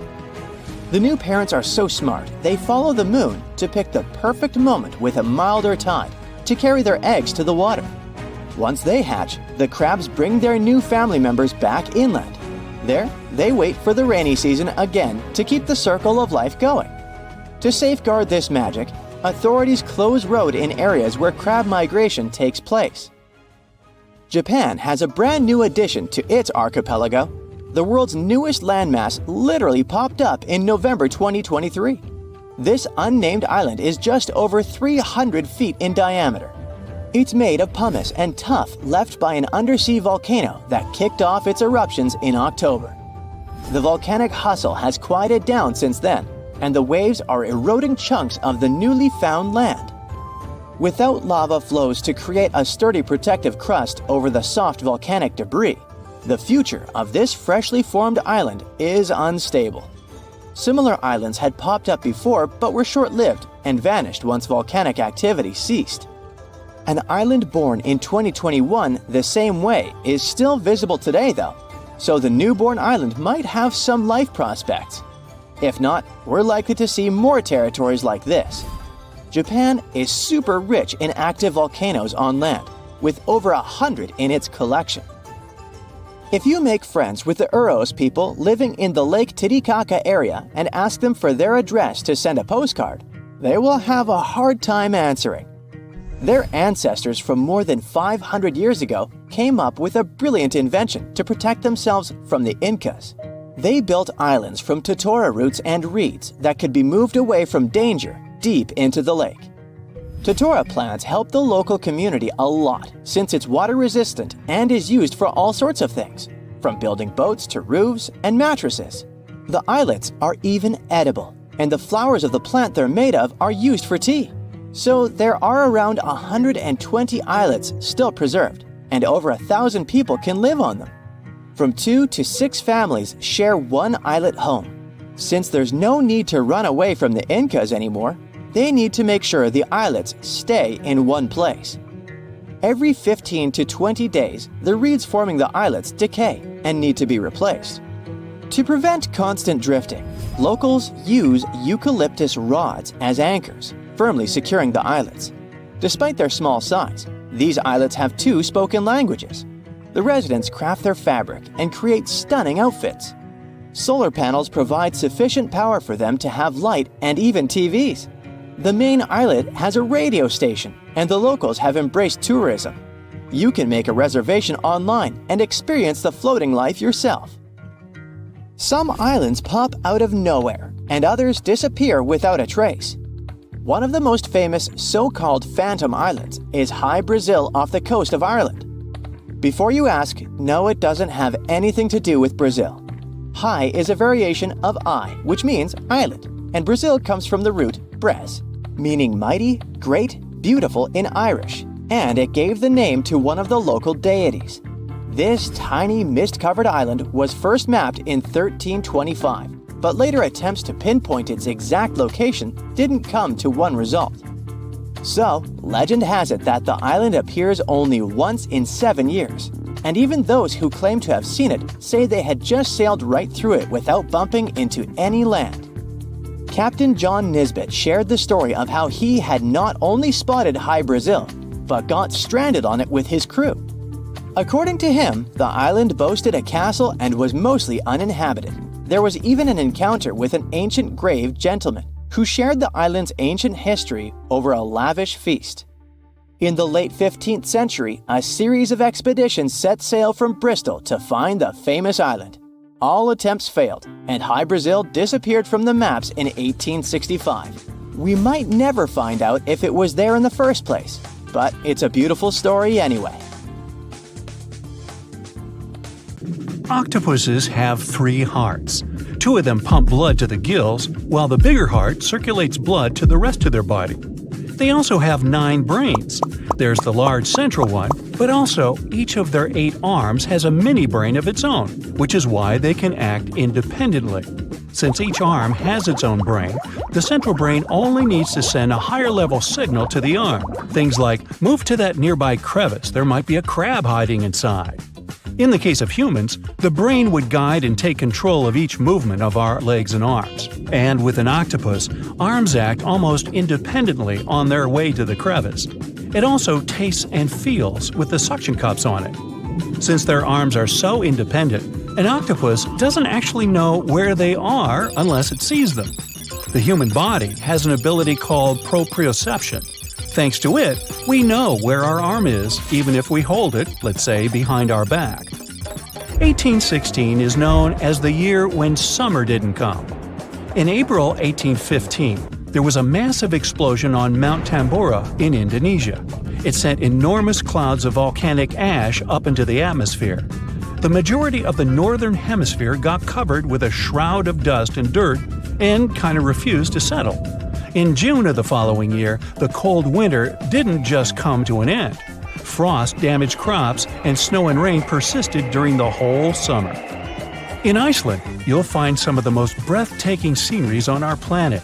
Jagged mountains, fjords, hot geysers, ice fields carved into the landscape. Stunning yet intriguingly black sand beaches, such as Reynisfjara Beach. Most of the sand on beaches is generally formed from rocks that have broken down because of weather changes and erosion through thousands or even millions of years. And on Reynisfjara, the sand is a striking black color, and that's because of volcanic activity.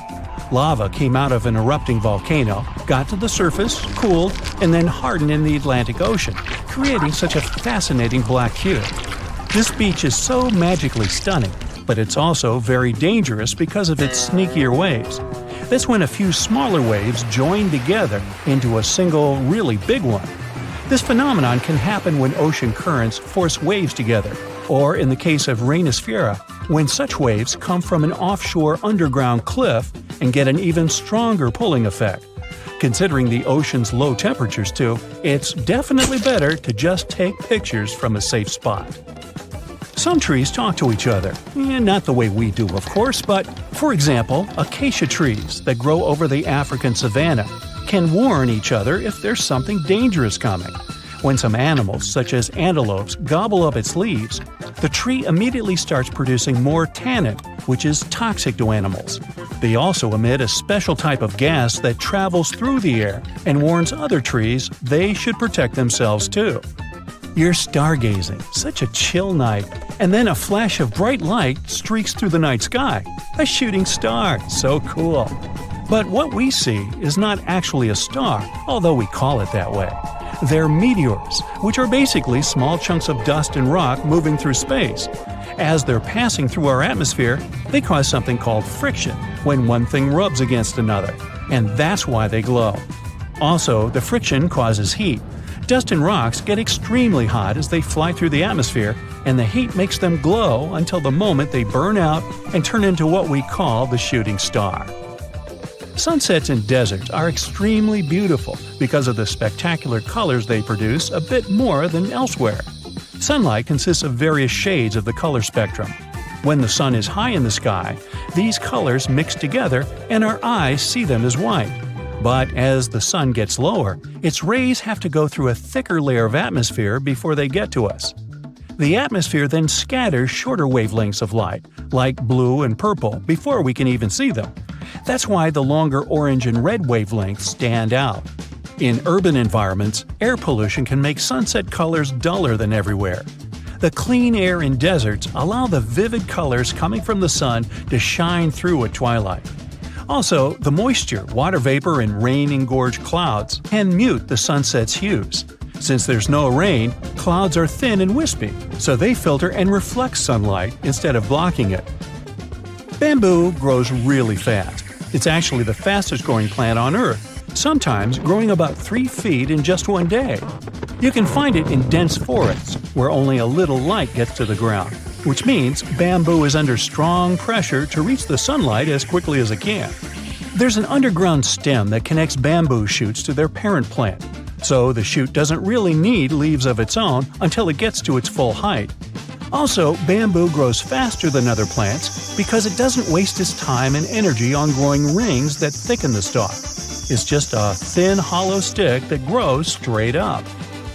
You'll notice some of the big trees have shallow root systems, sometimes even 10 inches deep in the ground. The roots generally need access to oxygen and water, and they can mostly find it in special underground pockets called soil pores. When a tree has ideal moisture and soil conditions, it can send roots deeper down under the surface and get what it needs. But most of the time, conditions are not perfect, considering bedrock, stones, and compact soil that physically prevents the roots from going down. Such obstacles also prevent the roots from getting the needed oxygen. So, when life gets tough, the tree will take an easier option. Its roots will stay close to the surface and spread out in different directions. Drought conditions are another reason trees can have shallow root systems. By staying closer to the surface, they can take most of the rainfall collection. Plants are exposed to the sunlight most of the time, but they still don't get sunburn. They appeared on land about 700 million years ago, and one of the key things they needed to survive was something that would protect them against the ultraviolet rays coming from the sun. Those in the sea had seawater as protection. UV radiation is mostly responsible for sunburn, so land plants developed a special protein that detects it. This protein sends signals to the cells to protect the plant from the damage and effects of UV radiation. Basically, it's like they produce their own natural sunscreen, but this still doesn't mean they're 100% protected. You know that common belief that if you water plants in the midday sunshine, this can cause their sunburn? Some think droplets of water act as tiny lenses and then focus the sunlight onto the leaf surface. But they're not strong enough to actually focus sunlight from a water droplet onto the surface of a leaf. It's just that their natural sunscreen doesn't mean total protection. Too much exposure to UV radiation damages cells in the leaves and bark of the majority of plants. Earth's core is as hot as the surface of the sun. You'd think it could easily melt our entire planet, especially since the core is only 1,800 miles away from the surface. If the sun were so close, we'd be like French fries. But we're alive because the center of the sun is surrounded by a mantle of rock that's mostly solid. The crust we walk on actually floats on that mantle and protects us. If the sun was close, we'd only have empty space to protect us, and you and I wouldn't be talking. Also, to melt the entire planet, you'd need way more energy than the heat in its core. So there. Imagine you're surfing a perfect wave, and then it suddenly freezes. Well, it sure sounds creepy, but couldn't possibly happen in real life, right? Wrong. You can see mind-blowing frozen waves in Antarctica. These waves occur when the ice gets compressed, and the ever-increasing pressure squeezes the air bubbles out. As for the beautiful blue color, it's the result of ice melting and refreezing. When the summer begins, an ordinary-looking river in Colombia transforms into a liquid rainbow. Caño Cristales, also known as the most beautiful river in the world, sparkles in 5 colors: red, black, green, blue, and yellow. It only looks like this for 6 months of the year because the aquatic plant that gives it the bright hues needs the right water level and amount of sunshine to use its magic. Australia is home to a unique horizontal waterfall on the coast of the Kimberley region. It's really just a fast tidal flow moving through two narrow aligned rocks. The tides can rise 30 feet. The falls reverse whenever the tide changes. Also down under is the biggest single rock in the world. It's so big that it even looks like a large hill. It has a circumference of 6 miles and is 1,150 feet high. The edges are eroded since the rock has been around forever. These mud brick buildings are 7 stories high and were built out of fertile soil, hay, and water that were made into bricks and left to bake under the sun for days. The ground floors were used for keeping livestock and grains, and the upper levels were places for socializing and catching good views. Antelope Canyon in Arizona, also known as the place where water runs through rock, has 2 sections of slotted canyons. Throughout the years, the water running through sandstone has created a picturesque formation like no other. If you ever set foot on the arid soil of the Namib Desert in Namibia, prepare yourself for an eerie picture. You'll see countless circular patches between 6 feet to 50 feet in diameter. Organized in a honeycomb-like pattern, they stretch across 1,500 miles toward the horizon. These patches are also known as fairy circles, and you might be disappointed by the explanation of this mystery. No one knows for sure the origin of these circles, even though there are numerous theories, from the radioactivity of the soil to the activity of sand termites. Mount Haleakala in Hawaii is one of the quietest places in the world. National park managers nearly failed to find any sounds to measure here. The place translates from Hawaiian as House of the Sun. It formed thanks to a volcano that got active 1 million years ago. The lava flows built up over the years and grew into a mountain. It has its own climate and weather that's impossible to predict. It takes almost a week by ship from South Africa to travel to the world's most isolated settlement of Edinburgh of the Seven Seas. You'd need special permission from the local government to visit as a tourist. About 300 locals all treat each other as family, grow their own food, and keep their island impeccably clean. Daintree Forest in Australia is the oldest rainforest in the world. It has been around for over 100 million years. Daintree is home to some unique animal species, 12,000 different types of insects, and about half of Australia's frog, butterfly, and bat population. The rainforest also has around 3,000 types of plant species. Rocks that travel are called sailing stones because they seem to move across the dry lake bed of Racetrack Playa in Death Valley National Park, California. As the rocks move, they leave behind a creepy trail that used to have scientists baffled. After all, some of the boulders weigh more than 660 pounds. On top of that, some of the trails are curved, while others are mostly straight, with unexpected turns to the right or the left. But eventually, NASA experts cracked the mystery in 2006. It turns out that in winter, the lake fills with water, covering the boulders at the bottom in ice.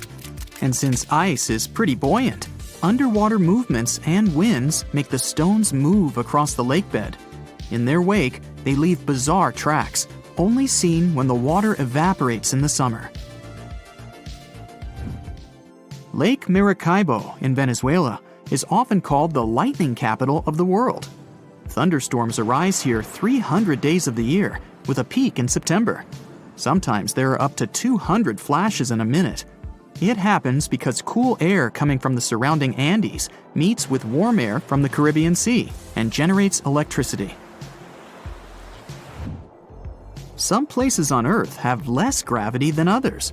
Canada's Hudson Bay, for example, used to be covered by a super thick and heavy glacier during the last ice age. The ice had pushed tons of rock mass outward when it started to melt. The smaller the mass of an object, the less gravity it has. It'll take another 5,000 years for the Earth to get into its original shape in this spot. Until then, you'll always weigh less here than anywhere else in the world. Five Flower Lake in China's Zhoujiago Valley changes its color from amber yellow to emerald green, dark jade to light turquoise, and sometimes coral. It never freezes thanks to underwater hot springs and never melts or dries up, unlike other neighboring lakes. The locals believe it's made up of pieces of a mirror that fell down from the sky. The surrounding valley has some narrow conic karst landforms, spectacular waterfalls, around 140 bird species, and giant panda, along with other endangered plant and animal species. Cape Denison in the Commonwealth Bay in Antarctica is the windiest place on the planet. It has unusual downslope winds. They are formed because of the continent's dome shape and the always cold climate. These winds are so fast and strong, they ruin the measuring instruments and the masts they are attached to. The record speed so far was 200 miles per hour. The Sahara Desert, which takes up 10% of the African continent, is extremely hot and dry. That's why it's one of the top places with the clearest skies. There's hardly ever a cloud above it. This, plus the remoteness from any civilization, makes it one of the best spots for stargazing. In Denmark, people experience blackout-type effects on a pretty regular basis. Just look how weird it is. But it gets even more bizarre when you find out that birds are the cause of this unusual phenomenon. Every spring and fall, millions of starlings begin their annual migration from Sweden, Finland, and Norway toward Britain, Belgium, and France. Denmark is the lucky place where you can observe sort sol, the Danish name for black sun. The birds travel in large flocks, which makes it easier to exchange information and stay warm. Before the birds land, they perform movements that look like dancing, but in fact, they are making different formations in an attempt to shoo predators away. And although the birds fly in highly synchronized patterns, people think that the huge flock changes its shape chaotically. The dark sun lasts only 20 minutes during sunset, and you have to be either fast or lucky to see this phenomenon. The secret of the cotton candy color of Pink Sand Beach in Barbuda is the crushed corals on it and tiny single-celled red organisms living beneath them. You can see that famous shade when the waves are strong enough to wash that mix ashore. The secret of impeccable cleanliness of this place is that it has no public facilities and is less crowded than other Caribbean islands. It took thousands of years to form Picaninny Ponds in Australia. This whole time, underground freshwater was slowly moving to the surface through limestone. It formed a large underwater cavern with white limestone walls. You'd need a special permit to dive here, and it's definitely worth it. Batara Gorge Waterfall has 3 natural bridges for anyone to walk across, take awesome pictures, and even have picnics. The waterfall is a result of limestone erosion that's been going on for millions of years, even though it looks like someone punched a hole right in the middle. It's located in the village of Tanarine, which is just 2 hours away from the capital Beirut. A village in the Meghalaya state in India is known as the wettest on the planet, according to the Guinness World Records.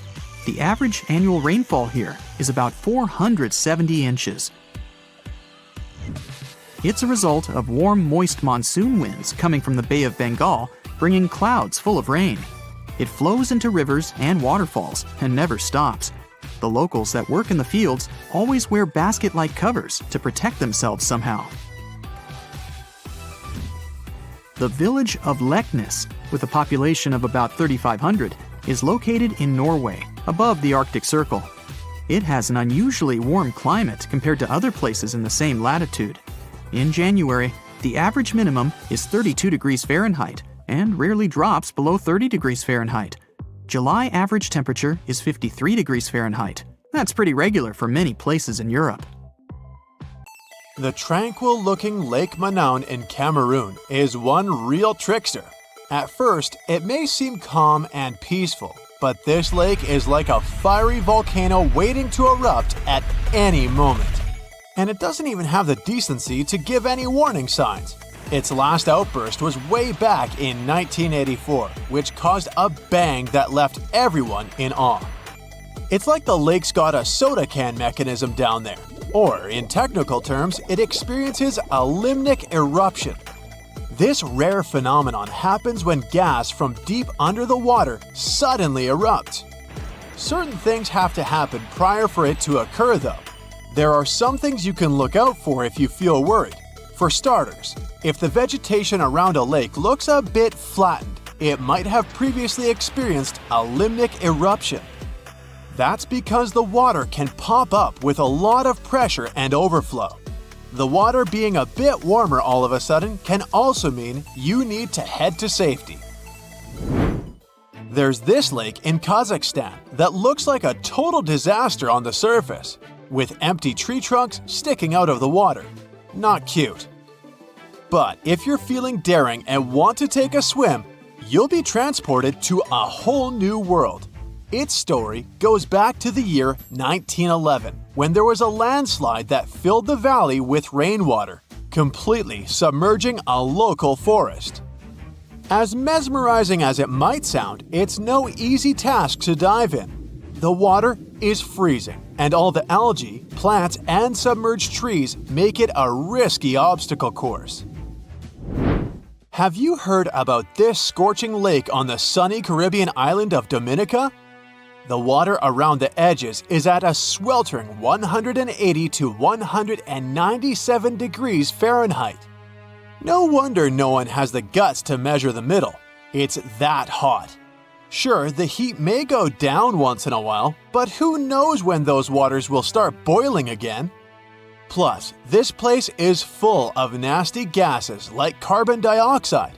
Because of them, let's just say it doesn't exactly smell like roses, more like rotten eggs. So unless you want to end up looking like a boiled lobster, I suggest you stay away from these waters.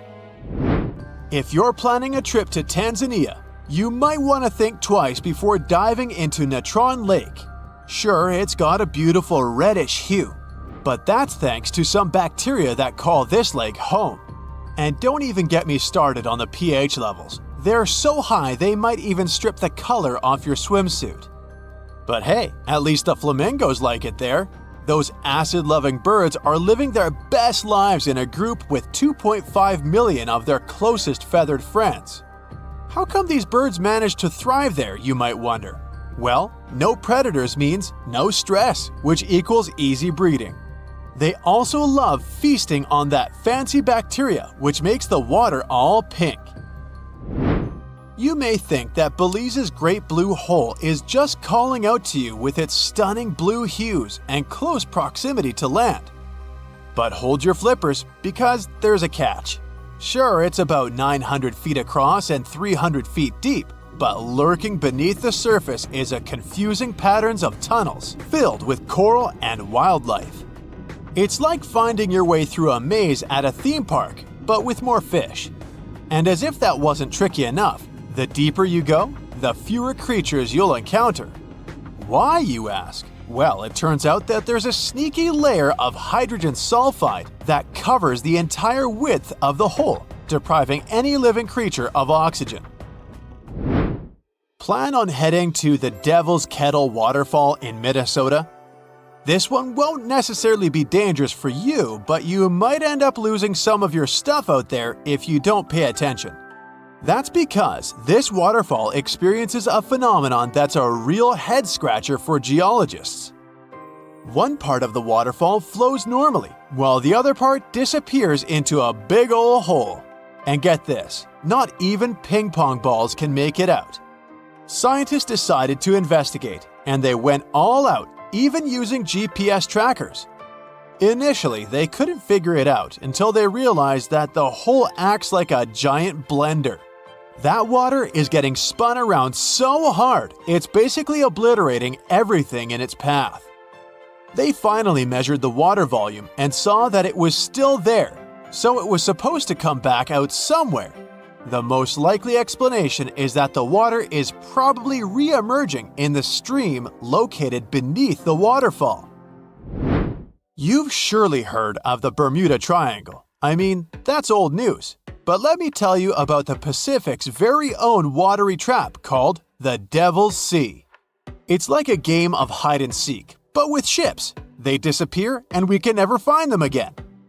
The Kayo Maru No. 5 was on a mission to investigate a volcanic island, but the trip ended up being just one way. Add a dash of detective work to the subject and you'll find out the whole story about the Devil's Sea is more myth and less fact. But it doesn't make it any less interesting. If you're still interested in some mysterious ship disappearance, then Lake Superior is the place you'll want to read about. Even the most skilled scuba divers can't find a single piece of all of those lost vessels. The main character of this lake story was a ship called the SS Edmund Fitzgerald, the biggest one to sink in the Great Lakes. To this day, people aren't sure why it sank. So, you're planning a little swim in one of the Great Lakes, huh? Well, might want to steer clear of Lake Michigan, unless you're really into extreme water sports. This bad boy has a reputation for being the most dangerous of the bunch, thanks to some sneaky undercurrents that like to snatch unsuspecting swimmers. Make sure to watch out for those pesky piers and docks that only add to the lake's swimming difficulty. If you're feeling adventurous, you might want to skip the months of October or November. This is when the temperatures start to drop and the currents get extra wild. Tibet has its dangerous lake too, and at first glance, it's gorgeous. But don't get too excited. It's got a salt content so high that nothing can survive in it. Some villagers around there actually consider it to be tainted with some sort of substance. The cherry on top? Other locals believe there's a selfish creature living in the lake who's hogging up all the space for itself. No wonder its nickname is Darkness. No list of dangerous waters is complete without Lake Victoria, the big kahuna of African lakes and the third biggest in the whole wide world. But beware. Not all its waters are safe for us humans. Some regions can be real troublemakers because this lake has its own personal climate. And what does that mean? Mostly that you can't trust the weather here one bit. You could be soaking up some sweet rays one second, and the next you're running from a torrential downpour. Unless you want to be caught swimming in a storm, steer clear of this moody lake. You might have already seen pictures of Lake Hillier. It's like a giant pool of grapefruit juice in Australia. Scientists have been scratching their heads over it for centuries because they still can't figure out with certainty why it's pink. But here's the kicker, it's not the only one. Yep, there's another pink lake out there called Lake Retba. Both of these lakes have super high salt content, which is apparently a magnet for some fancy microorganisms. These little guys produce beta-carotene, you know, the substance that's in carrots, and that's what gives these lakes their groovy colors. Interested in swimming in this lake? It's not technically dangerous because the water has such high amounts of salt in it. There are no scary sea creatures to worry about. But, on the other hand, you'll need to make sure you don't accidentally take a sip. Drinking highly salted water will make you dehydrate faster than